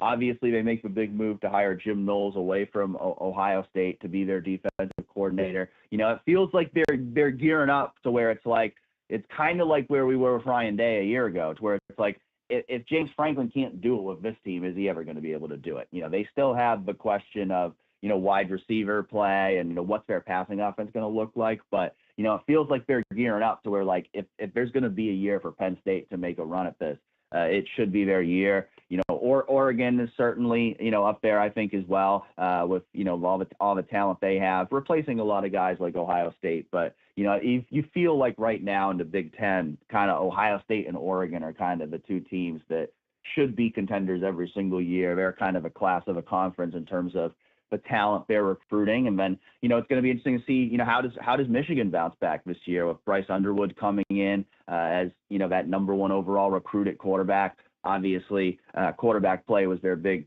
issue last year. So, you know, can he make Michigan into a playoff contender? And I think the sleeper team, too, that I'm intrigued by in the Big Ten is Illinois, because Illinois was a pretty good team last year. They brought back a lot of their starting lineup from last season. So that's kind of a team, if you're looking for an Indiana-type team in the Big Ten who could surprise some people, I think Illinois is that team. Yeah, absolutely. So it's going to be fun to watch again. Big Ten, I think, is going to have some surprise teams. And I'm with you on that Penn State team. If this is the year, that should be it. But you also lost your best player in Tyler Warren. So, he was just do it all, everything. I don't know if you can replace that guy, but I'm intrigued to see it. Thanks for hopping on with us today, Dan. Great stuff as always. Sure thing. Thanks for having me. There you go. Dan Hope with 11 Warriors. Go to 11warriors.com. Covers Ohio State, also some Big Ten. But just good to hear a different perspective, kind of where things are in the Big Ten with Ohio State. Spring game last weekend. Are they going to be able to compete for a national title again this year? We will see. And they have had some college football heels over time. Ohio State has. Some interesting names continue to roll in. There are interesting issues happening with a lot of us. You may be struggling with sleep. You may be on edge. You may be lacking energy. Could be the effects of low testosterone. Game Day Men's Health wants to help you out today, and they can help with that. A lot of guys experience this. What you can do right now, go to GameDayMen'sHealth.com, schedule a free consultation. And with that free consultation, free PSA test, free testosterone test, and you're going to be able to roll in to Game Day Men's Health right now and see what they can do for you. Mention Mac and Cube, save 10% on any service that they offer you. Weight loss programs. Also, they got the peptides in stock now. Anti-aging, skincare, sleep, gut health, a lot of different things that their peptide mixtures can help you with. Go to GameDayMen'sHealth.com today. Sign up for the free consultation. Why wouldn't you? And just go see what they can do for you. Get a baseline of your health and see if they can help you. GameDayMen'sHealth.com. All right, when we come back, more college football heels, 800-239-9569. You can also text in 205-834-9450. Tweet in at Mac and Q. Back with more after this.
Welcome back in. McElroy and Cubelic in the morning. We're going to continue to talk college football heels. There are a lot of you that weren't able to chime in on that topic.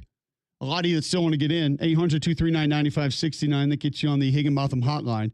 Tweet in at Mac and Cube. You can be a part of the show there also. We asked the question earlier, best heel in college football history. Biggest heel, best heel. What do we describe it as? What? Best? Probably best. I think it was biggest. Biggest heel? Yeah. Okay.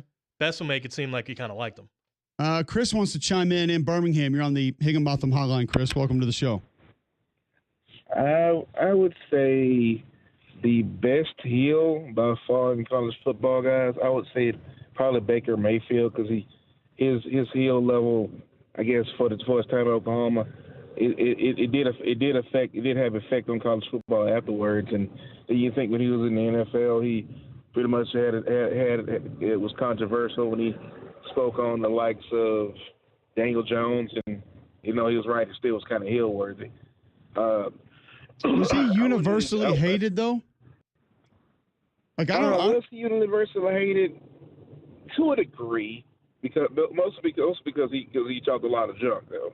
But with Nico and Iamaleava, that scenario, I think Tom Lugenbill brought it up that I think we're just breezing over through, in which Tennessee should be some at fault with that scenario, because despite Nico being in the wrong as well, the Tennessee created Frankenstein's own monster. Let's be real, because again they did actually try to seek out no boundaries with NIL instead of actually I look at it like in Tennessee's fault is like this.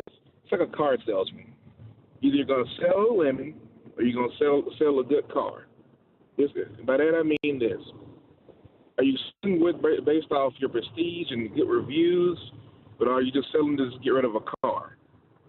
And by the car being a recruit, me and Nico, are you actually getting them recruited to your program based off your actual merit as a program as well as just the NIL, or are you just strictly going by NIL?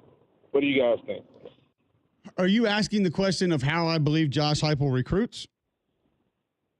I'm specifically to Nico.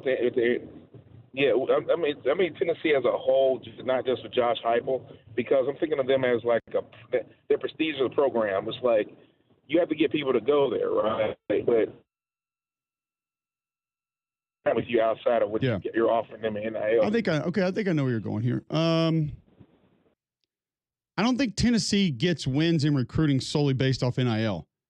Once again, this is one that you'll probably have to, as we talked about, heels and all politics are local, as my buddy texted me, in our bubbles that we get in.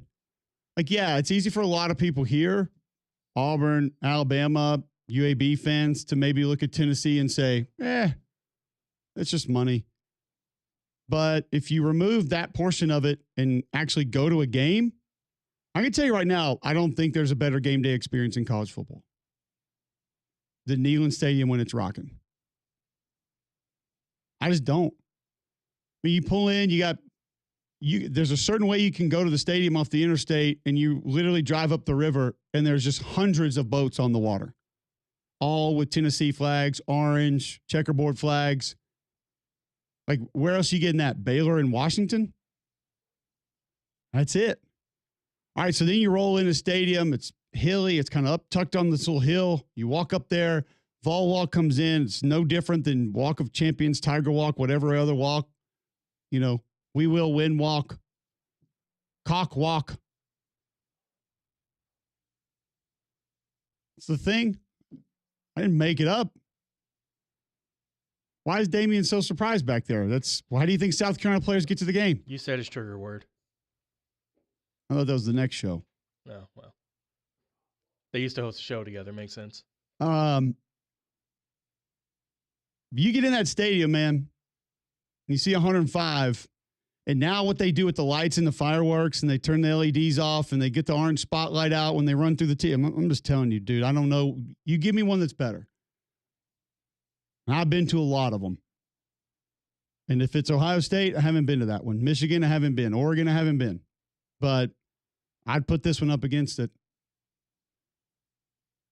And it's an SEC school. It's not like they're, minus what a lot of college football players, 18-year-old boys are looking for. And there's tradition. There's Peyton Manning. There's Reggie White. There's Jamal Lewis. There's T. Martin. There's Peerless Price.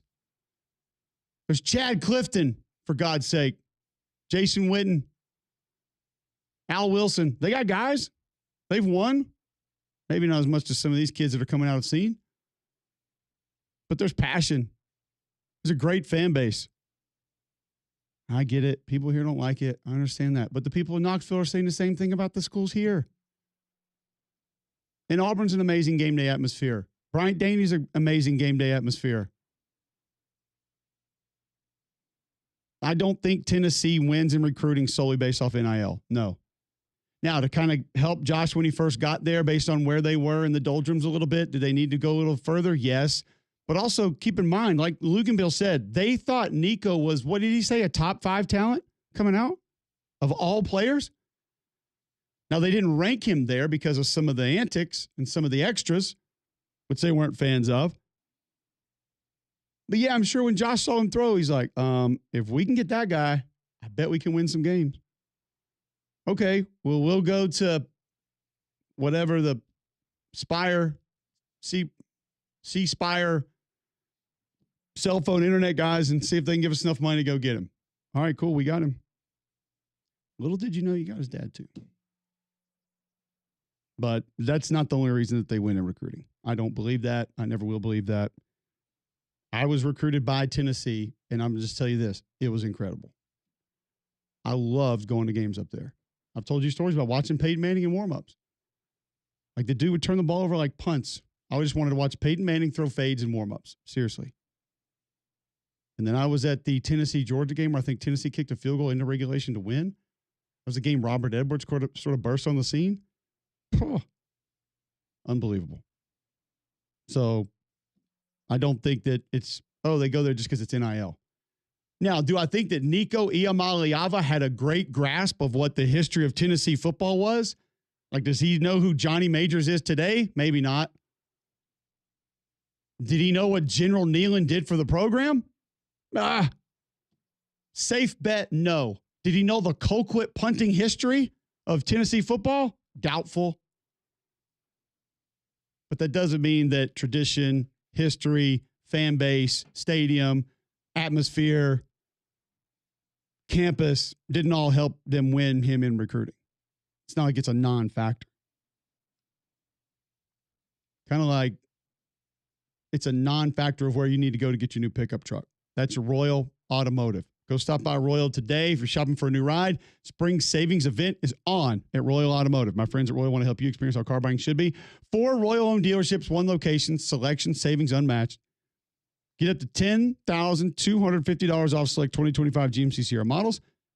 Volkswagen Deal Days is on. That means you can get up to $2,500 in customer bonuses on select models.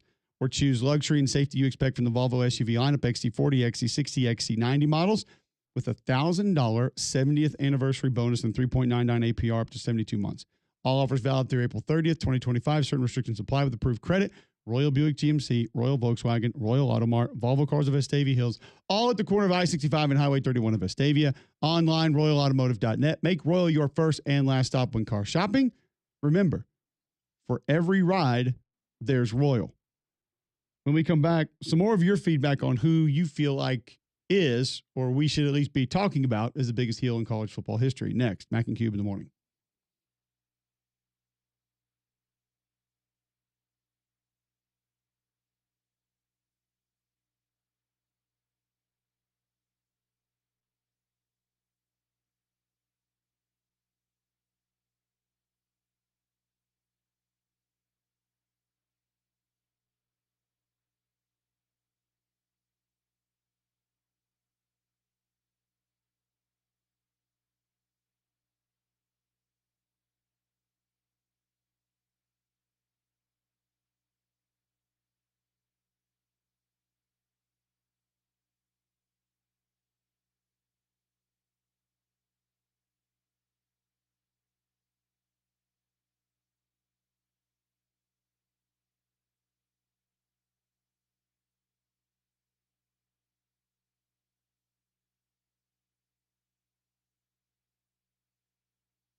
8:52 Thursday, April 17th, Jocks 94.5. Appreciate you being a part of the show. We asked best heel, biggest heel in the history of college football. Matt tweets into the show at Mac and Cube. You can always be a part of the show there. 800-239-9569. You want to get in. The Boz, Brian Bosworth. Royal Payne. I never thought about it, but how did huge OU fan, good old JR Jim Ross, not talk Brian Bosworth into trying WWE? He was out of the NFL by 30. I know he tried acting, but still. Maybe he wasn't interested in it. Maybe it's best that he didn't, given the bathroom activities that Bosworth had. Maybe he would fit right in. There are a lot of people saying Jerry Sandusky, and I feel like that this is a topic that a lot of folks just are not going to bring up and talk about, but I also feel like that he probably more so qualifies as just biggest bad guy. That's villain, not heel. Yeah. Yeah, very fair. Well stated.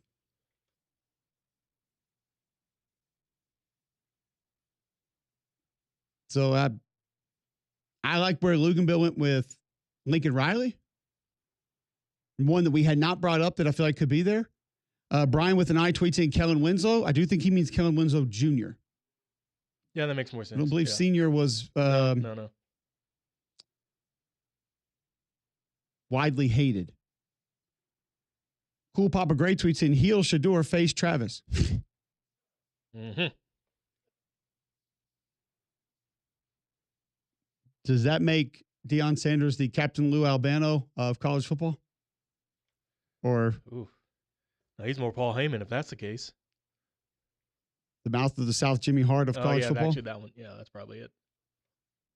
The classy Teddy Blassie of college football. Jim Cornette. Oh, Brother Love, excuse me. It's an interesting question. Royal Payne also tweets in at Mac and Cube. Danny Hurley in college basketball is a great heel. In college football, Ryan Day with a fake spaghetti Western facial hair. General weirdness, NIL, and championships could get there. I think he's too nice of a human to get there, I think. Yeah.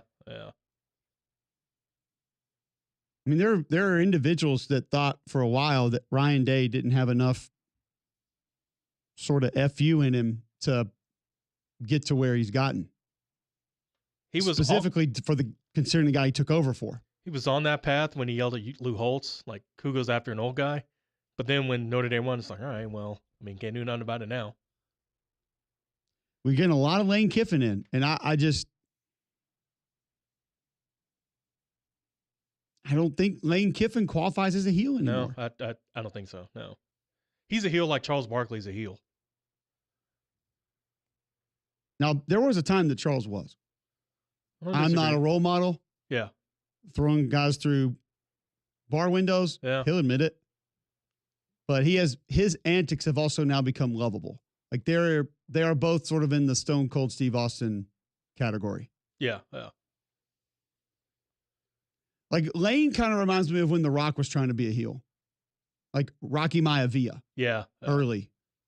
Nation. Well, not the Nation. not even that one, but even like the early The Rock days, like the shirts and the eyebrow and the glasses. But that quickly turned into being lovable also.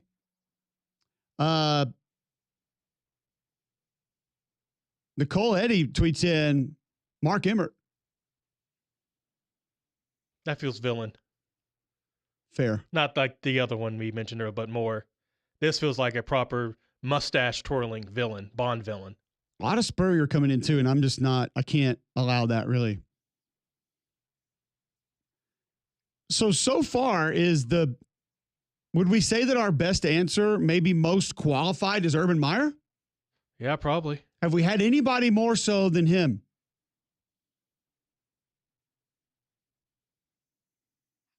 It's tough to see because it's not going to be Johnny Manziel. It's not going to be Lane Kiffin. It's not going to be Brian Bosworth. A lot of interesting names coming in. Whim Sanderson, the coach, joins us next on Mac and Cube in the morning.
All right, welcome back in. McElroy and Cubelic in the morning. 9 o'clock, hour number 3 underway.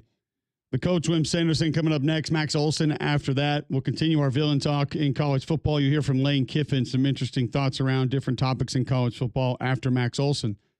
But he joins us each and every week thanks to our friends at Coke and Piggly Wiggly. It's the coach, Whim Sanderson.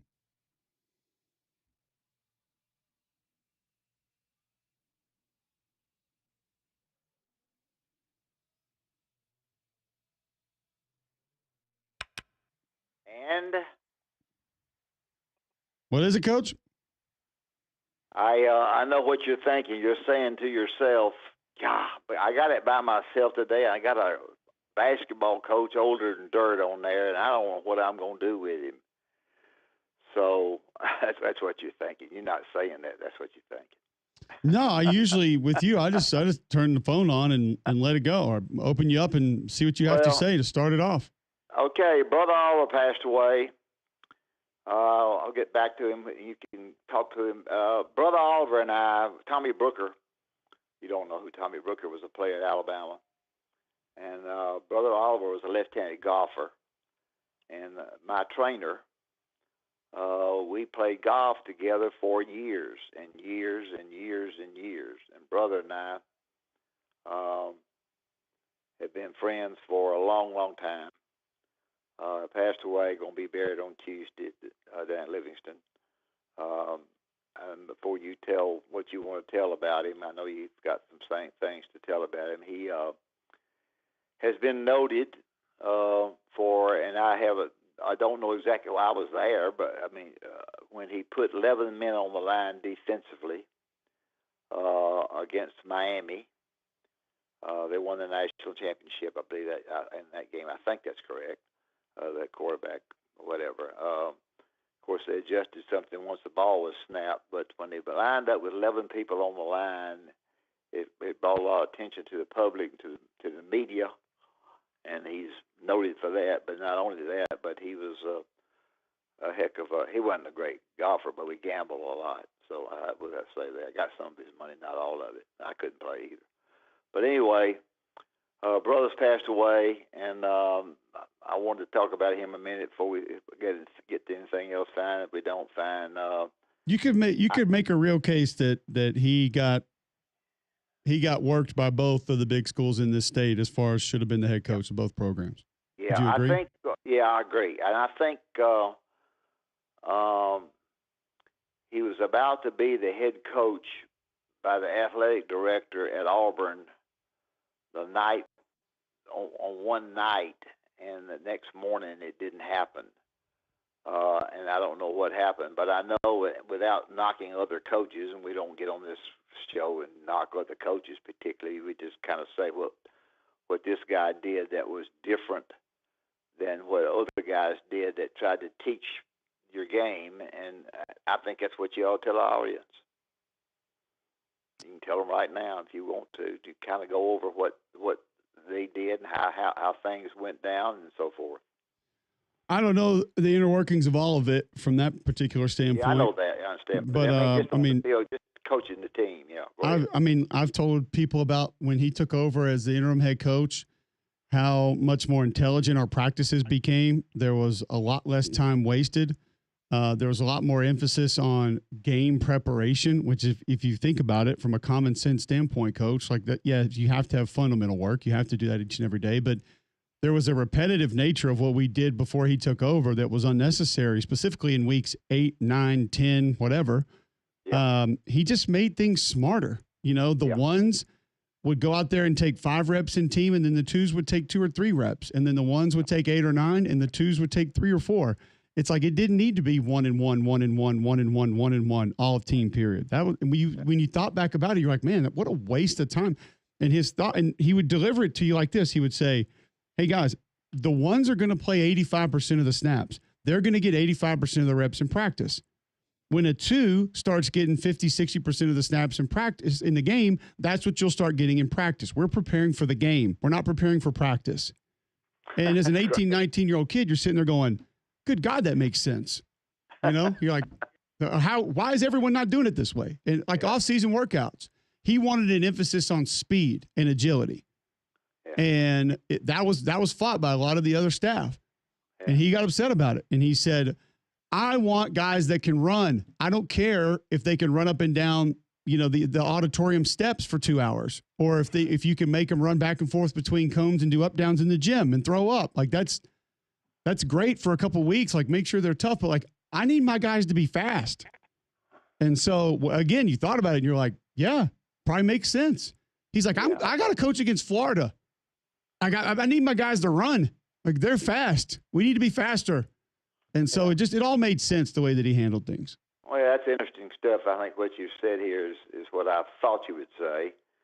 He was I don't know, for some reason I always made him laugh. I was always saying something he'd laugh about it. And well, that laugh was one of a kind too, boy. I mean, that laugh was literally one of a kind. Yeah, it was. This is not even funny. We were with Coach Bryant way out in the year that they walked on the moon, which was 1969. I think that's right, 2069, whatever, 1969. And we were out at a park. Coach Bryant had a get-together for all the coaches. Everybody was scared to death of Coach Bryant. I mean, when Coach Bryant walked in there with all the coaches and they were drinking beer or whatever, it was just people, they're just nervous around Coach Bryant. They just couldn't get their breath. This is not funny. But he'd add to it and tell it to all the time. So we were in our old cabin, brother and I and some bunch of them, and I was taking a shower, and I hollered in there. I said, "Brother, get me a towel. I'm so soaking wet in here." He said, "Only towel I got's Coach Bryant's." I said, "Get me some toilet paper, and get me some toilet paper, and see if you see a newspaper I got to dry off." And he told that story all the time. I was so afraid I was going to get Coach Bryant's towel. I couldn't get my breath, so I hollered in there for him to get toilet paper. And he of course, he'd add to it and all that kind of crap. But he was he's a terrific guy, no doubt about it. There's no doubt, Coach. And it's I said earlier in the week when we talked about him, he might be the best storyteller I've ever been around. We played golf all the time, and we would just have the best time in the world. We had a Coach Brown would have a get together down in Panama City or somewhere where Jerry Pate had his place down there, and we would go and play golf and play cards and stuff. And he was really a lot. We had Ken Donahue, who was the terrific defensive coach when I was there. Had a lot of really good defensive people there. But you didn't, when you were around Brother, you really didn't think about it too much. He loved to hunt and fish. In fact, in his later life, he moved to Gunnersville and got up there. And when he was alone by himself, his wife had died, his sister had died, and stayed up there a while. But he was one of these guys where, when you see a defensive coordinator, sometimes that, you kind of know they're the defensive coordinator because they're rugged and big and strong. He wasn't much like that. He was just different. But as you have said very well, he got his point across. And one other thing that I appreciated about him, Coach, and I don't know how I can describe this to the audience, but you have done a great job on this show sharing information and stories about Bear Bryant. I've told people before, I had a teacher at Homewood High School that played for Bear and won a national championship. We had a lot of conversations about him. I've heard a lot of people tell Bear Bryant stories or talk about him. Brother did it in a very different way.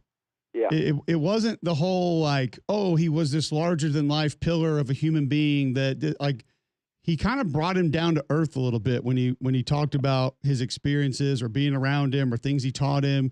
He made you feel like he was just another guy in the room, which was kind of cool because everybody else puts him up on, not that they shouldn't or that's bad, but they make him feel like this untouchable figure that was bigger than life. And brother would just kind of talk about him like he was great and he loved him and did a lot for him, but he was another guy in the room a lot of time. Yeah, he of course was he kept his ground with him, but he also, you couldn't tell it. And he visited with him, was in his office. Coach Bryant would have a 5 o'clock. Sometimes he'd have a 5 o'clock staff meeting or 5:30. He wouldn't tell anybody. I mean, you had to go to the secretary of the other coaches, or the assistant head coach, and find out that you're having a kind of meeting. And then you'd be in trouble if you weren't there, and you didn't know about it? Oh yeah, he'd be mad at crap. Where were you this morning? What do you mean? Where was I this morning? We had the 5:30 meeting. We would the coaches would gather down the hall. We'd drink coffee every morning before the staff meetings, and we had an old guy in there who would clean up, and he would like to tell a story. He'd like to tell something, nobody ever knew when Coach Bryant was going to walk in. But when Coach Bryant walked in, this guy dusted everything in sight. He was dusting as fast as he could go. I looked at that thing, and the most typical thing, I thought to myself, this is really interesting. This guy he dusted your face if he could get to you. He was so nervous and the stories stopped and everybody got quiet. I'm kind of switching over to Coach Bryant a little bit now, but when Coach Bryant, there weren't too many of them that would in the staff meetings, and I got to listen to some of them. And I ended up with Coach Bryant's office after they moved across the way. But Charlie Bradshaw would talk back to him a little bit or question Coach Bryant. Ken Donahue might question him. Charlie Bradshaw went to Kentucky as the head coach. If I could stay on this show and tell you all the head coaches that were Jerry Claiborne's over there when I was there, Howard Sneddenberger, it would be a lot of interesting things said. But Charlie Bradshaw went to Kentucky and he ran everybody there off. He worked them so hard he ran them all off. And it's back in those days, things were so different,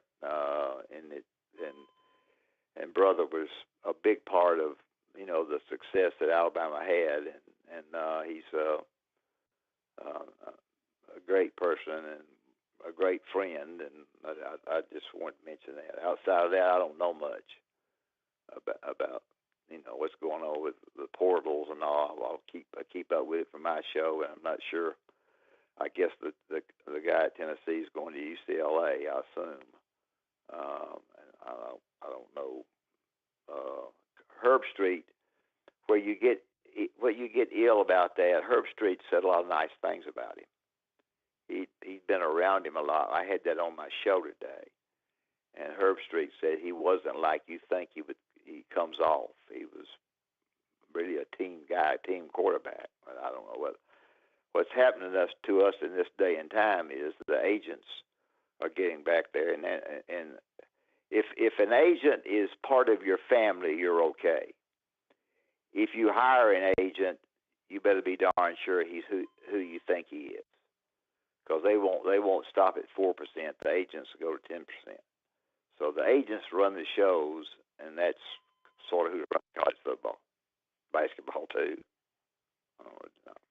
Well, how did you deal with parents that wanted to sort of give you advice or try to force their way into how you were handling things? Well, I just said, my job is to play the best players. I try to play the best players, and I try to play the guys. And one of the funniest things that ever happened to me, Jim Farmer was a really good player. And he was a Caucasian guy who we decided to take when everybody was taking minorities, and we took him, and we redshirted him, and he was ill about it, and he and his dad came in and sit down on the couch, and he said, "I'm going to transfer. I'm not big on that." He thought I was going to say, and his dad said, "We're going to transfer." he thought I was going to say, please don't. I said, about what time are you going to leave? I want to be there to see you off. And that's exactly what I told him. And I said, I'll be there. And I wanted to keep him, but I wanted to also go the other direction with him. I won't be there to see you off. And, of course, he ended up being a terrific player for us. So they're hard to handle. Kids, my girlfriends are hard to handle. But, this day and time, the day and time that we are now, it's two factors, just playing time and money, especially with those guys within skill positions. It's going to be a little bit interesting to me. I'm jumping around, but I'll get off here in a second. When you have decided that one quarterback is a little bit ahead of the other two quarterbacks at Alabama, well, when the new offensive coordinator came in, it's just simply because and Ty's a good player. It's because if you got out there and just pitched and caught and ran, then maybe the other two guys, the guy from Washington and the guy from SMU, I don't know, maybe they got more ability. I have no idea. But when you put a defensive line on there and you have to read the defenses, then things become different. And so when you've been out of place and you know what's going on, I don't care if you're a new offensive coordinator or not, you get a pretty good feel. When the defense is out there, you get a dang good feel of what's going to happen. And I think that when you name somebody, that's the reason we don't have spring games anymore. They got all panicky because they were afraid that somebody's going to take their players. And I don't know what the answer is. Anyway. Well, Coach, we appreciate the time. Great stuff as always. Did you have a lot of girlfriends that were trying to tell you how to run your program? Well, their girlfriends would say, say something. If you saw with a guy, they would try to make a cute remark, but they really meant it. You make remarks that you really mean, but you try to put it in jest. Sure. So that's the way they did. Anyway, Coca-Cola and Piggly Wiggly give me the opportunity to be here every week. Piggly Wiggly are great people. In fact, I'm going to eat lunch with Stanley the Siglio in about an hour and a half, and he's the Piggly Wiggly man. And Coke has always been absolutely terrific. I drank Coke all my life, so I appreciate Coke and Piggly Wiggly giving me the opportunity to be on. I appreciate you giving me the opportunity. All of you giving me the opportunity. I always enjoy it. Sometimes I don't have enough to say, but anyway, today we were okay. So talk to you later. Appreciate you, Coach. Thank you. All right. There you go. Coach Whim Sanderson joining us on the Higginbotham Hotline. Great words around Bill Oliver, who is a college football legend in our state. More news on a college football legend in our nation next on Mac and Cube in the morning.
Some quick news before we welcome in Max Olsen. It will be celebrated, but not happy news. Sad news, really and truly. College Game Day is announcing that Lee Corso will work his final show on August the 30th, week 1 of the 2025 college football season. When they tell the story of the explosion of college football, Lee Corso will have a chapter in that book, and should and deserves it. The heights to which the popularity of this sport has gone, and I understand that things are a little bit different right now, but he will be a major portion of how and why that took place. Drew more people in, made more people interested, watched for other reasons than your team or the best game that week. You can make an argument that the overall Mount Rushmore of college football should include Lee Corso's face. So sad day to see that he's going to be gone. I think a lot of us have thought for a while, and we've known this day is coming, unfortunately, but a lot of awesome memories that Lee Corso gave us around college football, around our favorite teams, our favorite games, and he will absolutely be missed. I don't think there's any doubt about that. And I'll say this, too. I'll give Zach Barnett credit for this. Maybe the most deserving and fitting analogy that will come out of this news today. Zach Barnett tweets, the John Madden of college football. A singularly responsible college football explosion as any individual. I love that. The John Madden of college football. What an appropriate analogy for Lee Corso. All right, we'll go to the Higginbotham hotline now. Welcome in Max Olsen, who has been covering the transfer portal. Max, you had some interesting comments around Nico Iamaleava and this situation at UCLA. We have seen that it's done. We have seen that maybe not so fast, my friend, as Lee Corso would say. What's the latest that you have on Nico to UCLA? Yeah, good morning, Cole. We have not reported at this time that Nico to UCLA is a done deal. Talking to people on both sides of this, I think certainly pretty serious discussions going on, but not finalized at this point in time. But I think there does not at this point in time, unless there's just some mystery bidder that's about to come into the mix here. I don't know that his camp is weighing a bunch of other options right now. I think that certainly they are looking for a lot of money in this. Certainly UCLA does not have a lot of money to offer, but I think that at this point in time, I would probably say the safe bet is they're the front runner, and they'll probably figure out a way to get this done. But I think for Nico's camp, I don't know where else he would go. So we'll see if that gets resolved today, or if this plays out more and he tries to take visits. Well, let's start right there where you just kind of began to go down, Max. Is there another option as of right now? Not one that's offering $4 million a year, I don't think. I think if there were, he would be visiting that school and signing right now. And I think certainly in talking with his camp, there was a lot of confidence at the start of this process a few days ago that teams were going to be lining up and dropping whoever they have lined up to start at quarterback in 25 and go pick up Nico and would treat him like he's a future first-round pick. And I think that has just really not been the case so far this week. And I think obviously the baggage of last week is something that everyone's kind of reckoning with. But as you know, Cole, like at this time of year, this is just the kind of the worst possible time to go in the portal. You're not going to have leverage because teams are going through spring practice or wrapping up spring practice. They've got their guy. Their guy's been leading them through off season and everything else. And certainly this off season, teams have had to pay their returning quarterback, and they've already invested $1 million or $2 million that they've committed to their guys. So to think that everyone was just going to, fold whatever cards they had and go with Nico, really kind of not the case right now. I mean, I think he's obviously extremely talented, and he's got several more years. Like he's got room to improve and time to improve. But, so far, I don't think the reception on the open market has been what his folks were expecting. This was not your reporting, Max, so I don't want you to think by any stretch that I'm putting words in your mouth. But if you saw it, I would love to know your thoughts on it. And if you didn't, I'll read it to you. Front Office Sports article yesterday on this entire situation, quoting a family friend of the Iamaleavas, that Big Nick said, "We want you guys to reassure us you're going to recruit and get the O-line right, that you're going to go out there and you're going to get receivers." Do you have any notion that that's real? And if it is, what would the response have been from Josh Heupel in the Tennessee camp if that were said? Yeah, so my understanding is that this was the issue at the end of December when the transfer portal window was closing at the end of December, right after Tennessee lost to Ohio State. Nico went home for the holidays. He was not returning phone calls from people at Tennessee. They were pretty freaked out and a little bit concerned about, was he going to go in the transfer portal? And at that point in time, Josh Heupel talked with Big Nick and talked with these guys about, hey, what's it going to take for him to come back? And the conversation was, according to their side of things, the conversation was not about, here's our financial demand. It is our concern that the offensive line is not going to be good enough with four starters moving on, that the receiving group was not good enough last year, and that, Nico needed a better supporting cast for 2025. And certainly Tennessee went out and got the number one tackle in the country in the high school ranks. They got 2 transfers. They haven't added a ton at receiver, but I think they're counting on younger guys to step up. And when you talk to his camp, that they certainly point to that and say there's a frustration on their end, and even from their perspective, they feel like there's been some false promises that Josh Heupel was going to go out and do the best he could to give Nico the best line and receiving group he could possibly put together for this season. And I think they felt like that did not come together this offseason. All right, so we'll move aside from Nico Iamaleava, UCLA, Tennessee. But Cole, I just want to point out, does UCLA have a far superior offensive line and receiver group? Like, I think no, it's ridiculous. I think that's a stretch. Tennessee had the SEC Offensive Player of the Year in the backfield last year. Let's not act like the offensive line couldn't get the job done. They may have faltered a little bit late.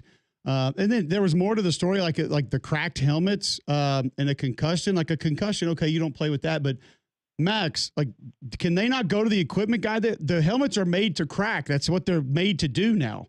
Like, that's not an indictment on the team or the offensive line. There are guys that go through 5-6 helmets a year because it takes away more of the blow to the brain. That's what they're supposed to do. It means they're working. So, I mean, it just feels like a massive stretch on the family's part after it has basically been made public that you overplayed your hand. And, we've had the conversation today. I don't know how they recover from this.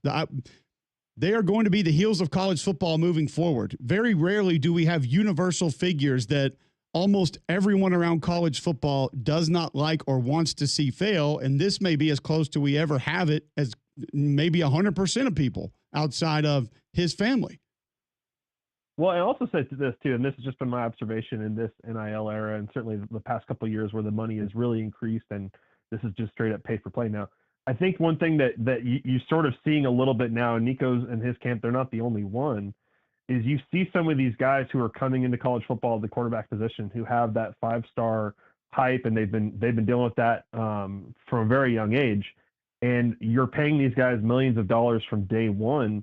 And I think just increasingly you're kind of hearing these situations where it's like, well, he was okay last year, but really it was like the supporting cast's fault, and the coaching staff has to go out and get better players in the portal and really do everything they can to put him in the best possible situation. And I just think you've seen a bunch of cases of that, and it's why quarterbacks transfer as much as they do, is that everyone's kind of looking for that, hey, are you guys putting me in the best possible position to be successful and paying me as much money as possible? That's a pretty impossible task. And as you know, Cole, and over the college experience, you're going to have to tough it out at times and just try to, make your team better by yourself. I mean, and it sounds like when you describe it that way, it's essentially, in the grand scheme of things, a removal of responsibility or accountability. Right. Let's shift the blame to somebody else or something else because it couldn't have been us, couldn't have been me. Who else do you like what they're doing in the portal right now, based on what you've seen or what you're hearing about maybe some additions they could be adding in the next few days?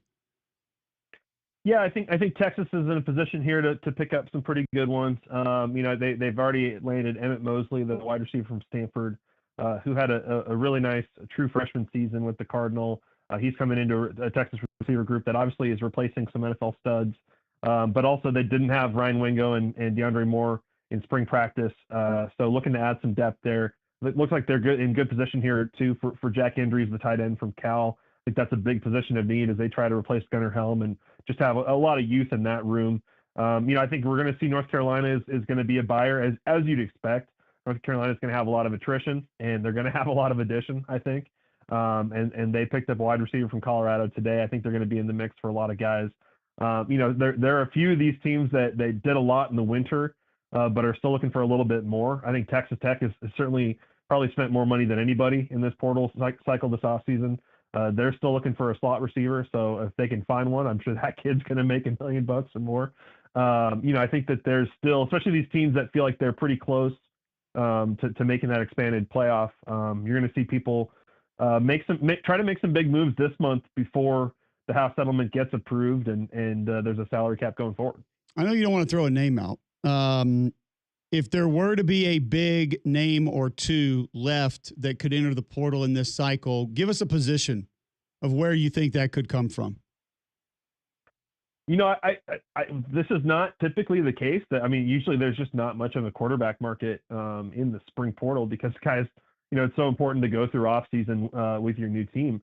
But I do think there's obviously a ton of intrigue about who is Tennessee going to get. And watching this kind of play out for the past week, it almost feels like a coordinator search where it's like, oh, here's like the hot board of all the guys that you should call and who can you actually go get. Certainly in talking with agents and personnel staffers, if you've got a returning quarterback, a proven starter, and you're an ACC or a Big 12 school, I think you're pretty concerned about is Tennessee calling our guy or calling his agent and going to get to them and offer them a lot of money to flip here. And I think it's going to be hard to do. Again, these are guys that have been paid already and have been taken care of and are probably not looking to leave at all.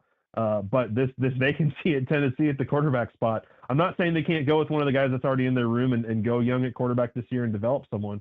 But obviously Tennessee is reaching out to agents and trying to figure out who they could possibly flip here. So, if they could pull that off, whoever that is, I'm guessing it'll probably be a big name. Absolutely. Max, great stuff. Thanks for hopping on with us. Appreciate you sharing information and having some time for us. We'll catch up again soon.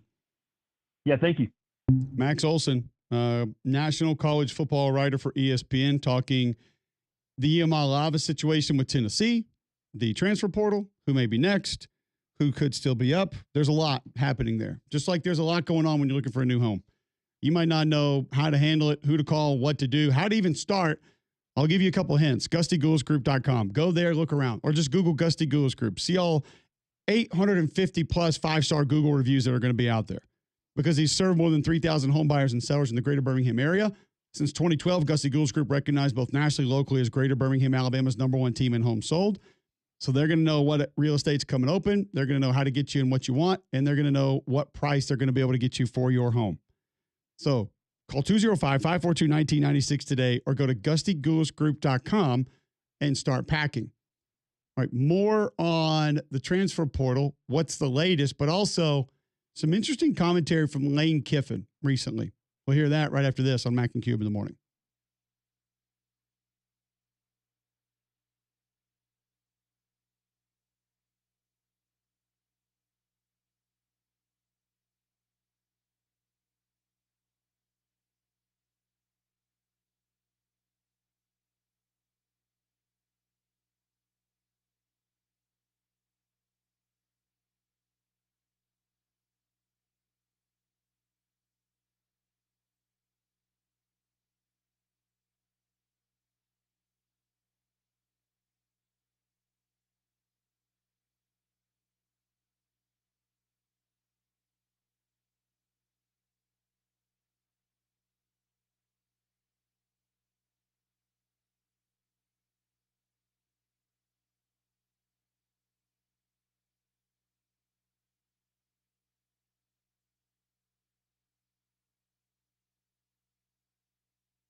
All right, welcome back in. McElroy and Cubelic in the morning. Thank you guys so much for tuning in today. Greg and I back together on Monday. Hope you're all set for a happy Easter weekend. Appreciate the coach, Whim Sanderson, stopping by, Max Olsen. We also had Dan Hope, Tom Lugenbill earlier in the show. All those at the podcast, jocksfm.com. Can watch us live on YouTube each and every morning. Lane Kiffin recently stopped by with Theo Vaughn on his podcast. And one thing I thought was interesting, there are a couple of interesting pieces of audio that came out of this, but one was that a certain player did try to come back and play another year at Ole Miss. Well, Diego Pavia got that 6th year, that 8th year, I think he got. Yeah, you never know. Did that, were you surprised when he got that? Did it affect any of the way that, were your players able to apply for anything like that? We tried. We didn't win it. Jack Star actually tried to get another year, or at least see if the option was there, and, they denied it. That's interesting. Especially with the way that he's kind of seems to be skyrocketing up draft boards, that he would want to kind of come back again. He went into his time on working with Nick Saban and talked about early on, just didn't understand exactly how Saban's entire process even worked. His way is very this is the way, there's not open discussions about it and stuff. And I'd worked for Pete Carroll as assistant. So that's all I knew. And it's just totally different. So you come in, you have an open conversation, and you're questioning the process. No, I just was asking, have we looked at this? So I didn't really know how it worked right away. And so it took a little bit of time. He didn't want a lot of suggestions. No. It's not like the suggestion box, hey, let me pull this. Here's a good idea. So it was just something I wasn't used to that way. And so it took a little bit of time. So understanding how the process worked under Nick Saban and coaching with him, and then how that has affected him moving forward being a head coach today. But now that I look back, I'm like, okay, he was so strict on everything, kind of in a parent way, with his team, with the players, the coaches, nothing changed. We won a national championship, and there's a 7:30 staff meeting the next morning. I'm like, what are we meeting on at 7:30 the next morning? He's like, we're behind. Because we won the championship, everybody else was recruiting and we're behind. And I was like, well, what are we doing? But now I look back and be like, that's why he is what he is. That's why he was so great. Because it was the standard never changed no matter what. So we've kind of heard that story before about the recruiting thing, going to championships, and how Saban would always be frustrated that he was missing time recruiting. And now Lane Kiffin kind of puts that in cement that, that was a real thing that was happening. This one I found more interesting than any of the others. Lane Kiffin talking about Nick Saban and relief syndrome. And then that took me some time to understand too. When we were winning and playing really well and coaching really well, he was harder on you because he didn't want you to have relief syndrome. Oh man, we've made it. I saw he was on the pivot a month ago, and I listened to it with my son Knox, and he talked about it in there. He'd never explained it to us, but it was interesting hearing. He said, most people are born with a relief syndrome. He wasn't. He just always had this way of thinking hey, you never relax, but most people are. So he went above and beyond to make sure people didn't have that. We'd win a game, and then he comes in and just rips us. Yeah. And we're like, man, we played great, coach great. That was because he was guarding against that, because he knew that could happen. Have you heard that before, John? Relief syndrome? No, but it makes sense. I have not either. And when you search it, it comes up as complex regional pain syndrome, CRPS. And I do not believe that is the same thing. No, probably not. But when you think about Saban and his behavior and how he reacted to dominance, being good, winning championships, it makes perfect sense and it's understandable. And Greg has said it on the show here that he coached us a lot harder when we were playing well, and said that he was most understanding when things were not going your way, and maybe most sympathetic, which not often vary, when things were not going well or not going your way. And I don't know, I find myself in maybe a little bit of the avoidance of relief syndrome sometimes. And it's, you want to celebrate things, be happy about things, but unfortunately, a lot of times it's, okay, well, we have to prepare for the next thing and get ready for the next thing and what's coming up next. Because let's be real, complacency is the thing, and it's out there. It's omnipresent. It's a real thing, and a lot of people like to lean on that complacency. So hearing Lane Kiffin talk about it in the way that he did with Theo Vaughn, I thought was really cool. And put a lot of perspective of Nick Saban and a lot of the things that we've heard and seen about him for a long time, John. There's a thing in poker called winner's tilt. Like, you've heard being on tilt or whatever. Like, if things aren't going your way, you're mad, you're upset, you're not going. Then you're just not in the right frame of mind. Yeah, I got a decent idea about that. There's a thing called winner's tilt where it's the same thing, but in a positive way. Well, not positive, but because you're winning, because things are going right, you're thinking, oh, things can't go wrong. I'm in my element. I know I can't do no wrong. And so you kind of fool yourself and you're thinking you're untouchable. And that probably is the same thing of release syndrome. You're thinking like, oh, whew, okay, finally, we won, we got it. All right, now we can relax. No, you can't relax. No, because like in poker, the next hand is coming in a couple of seconds, because in football, the next game is coming. That's great that you won, but you still got the next one. Well, it's like that untouchable aspect too. You'll hear a lot of coaches like, we have to worry about us. We play ourselves. If we play our best, it shouldn't matter. But that comfort comes in of, we're dominant. We can do this. We can do that. It doesn't matter if we fumble or if we throw an interception or give up 20-yard play. We'll be all right. We're just that good. And that's when people get in trouble.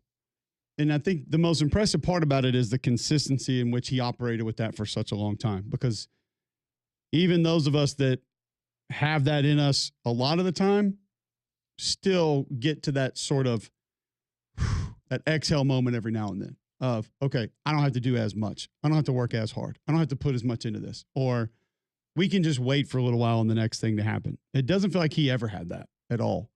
There was never a sit down and relax and just kind of wait out to see what was next moment with Nick Saban. At least it didn't appear that way. Real quick, John, the other thing that I thought was interesting was Lane brought up like the parenting aspect with that. Yeah. Which is something you have to be, I would think. And for me, I try to be, because I do feel like I parent in the way that Lane was describing, in that when things go poorly for my kids, I'm much more sympathetic, and I feel like I'm much easier to deal with. When things are going really well, I push a little harder on them. Like when my son's playing really well in baseball, I'm like, you haven't done anything. Yep. When he has a terrible game, I'm like, yeah, but you did this, you did this, you did this. That was awesome. That was awesome. Did you see when you did that? Like, I loved how you did this. So I think in parenting, that's something that, man, you got to really walk a fine line with if that is part of your personality. That's one thing I've noticed, especially working in this business. The times majority when Ryan like could give us critiques or option, hey, we'll work on this. It's when things are going well. Like if we've had a bad show, we're just not in the like right frame of mind. Who'd be like, hey, it's okay, you'll get him next time. Maybe look at this. It's not he's not hounding us more so when things are going wrong. It's when things are going right, when he's on top of us. Yeah, it's just cool to hear different aspects, different opinions. People who had that seat right next to Nick Saban as a head coach, who's so dominant for so long, and kind of how he did it and how he operated. So it was cool. It was a cool sit down. I haven't listened to the whole thing yet. I've got it downloaded. I will probably on the plane tomorrow. Do you listen to Theo Vaughn's podcast often? Are you Not like much, a regular? No. I don't. I mean, I think he's a funny guy. I just don't. No It's not something that I go to every. Right, it's like not one of my go tos. I also don't have a ton of time to just like listen to podcasts, but he's an entertaining guy and obviously a guest that overlaps into what we do. So I'm sure it'll be a fun conversation. Quickly go to Willis, who wants to talk college football heels. Welcome in, Willis. Hey, how y'all doing today? Doing great. As a Gators fan, Urban Meyer is a good one, but the answer is so obvious I hadn't heard it mentioned. It's Pete Carroll. Say that again. I'm sorry, I missed that. I said as a Gators fan, Urban Meyer is a good choice, but the main choice is so obvious I hadn't heard it mentioned. It's got to be Pete Carroll. How so? He's like the nicest head coach ever. Really? Okay. Well, that stupid smile and that stupid crooked nose, and he's in L.A. on top of it. Everybody wanted him to lose. Well, I mean, I think that was because USC looked like they were untouchable for like 2.5 years. I had no idea people hated Pete Carroll. I think they hate him because he was winning, that winningness. And I see what I'd never felt this way, but Reggie got free house too. Well, They're cheating. The fact that not only was he always willing and looked a bit smarmy while doing it. You think he looked smarmy? I can see why people thought that way. I kind of feel like he's genuine. Like yeah. Now, granted, we know that now, but also at the time, he's just a pretty boy out here with that smile winning. Yeah, I can see why people hate it. Yeah. Okay. I mean, I love how he said too. Like, he's out there in L.A. too. Crooked nose. Crooked nose. Does he have a crooked nose? That sounded personal. It did. Yeah. I needed him to call back and tell us what team he beat that pissed him off so bad. Are you an Oklahoma fan? You're an Oklahoma fan, aren't you? Mm. Crooked nose, and he's out there in L.A. Could be an Auburn fan. Smarmy look. He didn't do anything to Auburn except beat them Multiple twice. Times. Yeah. Maybe that's enough. And then probably told people he would have beat them again if they'd have played him in the Orange Bowl. I did not think people personally did not like Pete Carroll. He feels like one of the most likable guys that's been a successful head coach in the history of college football. That's just my view of it, though. I've never really been around Pete much, so I don't know. Is there a dark side that we just haven't told the story to? Freaking guy in L.A. Do we hate Deshaun Foster? Well, not yet. He's in L.A.? Yeah. Oh, hey, Nico, he's about to be there, so. He can bring a lot of hate his way. I mean, like who do we just hate all? I mean, Lane's already been mentioned as a villain. Maybe that's part of it. So we hate Snoop and Dre now, too? Out there in L.A. making music.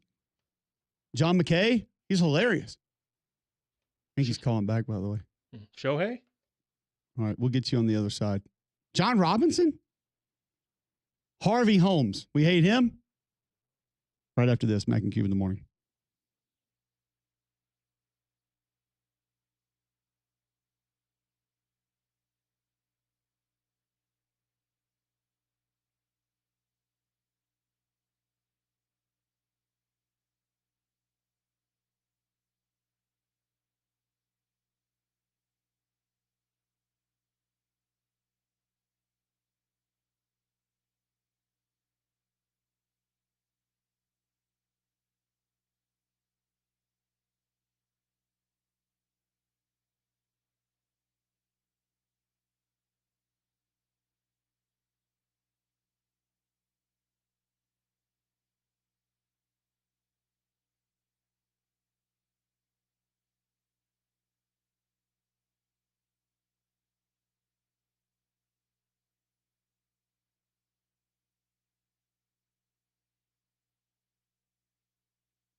Thursday, April 17th, 9:53. Appreciate you guys tuning in today. McElroy and Cubelic in the morning. Go catch the show back on YouTube if you need to rewatch it any day. You can do that. Podcast available, jocksfm.com. It's in the app as well. Appreciate Tom Lugenbill talking transfer portal. Iamaleava. Dan Hope came on, talked to Ohio State. We talked to Whim Sanderson, Max Olsen on the portal as well. Lee Corso will work his final college game day on August the 30th, week 1 of this college football season. SEC Media Day schedule. 7:14, Monday, you're going to get LSU, Ole Miss, South Carolina, Vandy. Tuesday, 7:15, you're going to get Auburn, Georgia, Tennessee, Texas. Wednesday, 7:16, Bama, Florida, Mississippi State, Oklahoma. Thursday, 7:17, Arkansas, Kentucky, Missouri, and A&M. What are we looking forward to in media days most right now? Is there a guy, a coach, a controversy? I don't really feel like that there's a lot of back and forth. There's not a lot of guys that I feel like have a lot of things to say. I feel like they're all kind of united more so than ever right now. Yeah, after this especially. So yeah, I don't know. I mean, obviously I'm interested to hear from Venables, Oklahoma, what that team look like. He'll give you the whole roster. He'll just read down the whole thing. See if Auburn brings Jackson Arnold.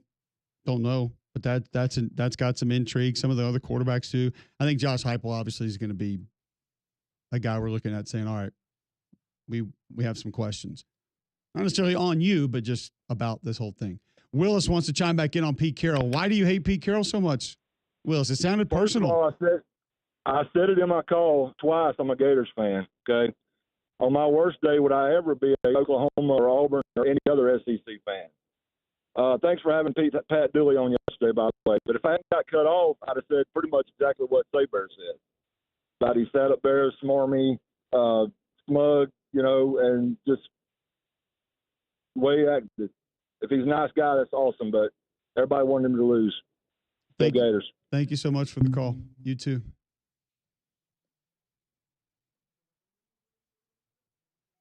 Why'd you steal his words, John? I guess I was speaking up for the crooked nose haters out there. Who knew? Guess hate Owen Wilson too. Only in L.A. Oh, true, right, yeah. All right, we're off tomorrow, Good Friday. Get the best of. Back Monday live. Hope you have a happy Easter weekend. Be safe traveling around. Got some more spring football coming up this weekend. I will be in Arlington on Saturday. Should be an interesting game. St. Louis at Arlington, 11 a.m. on ABC. 3-man front coming at you next.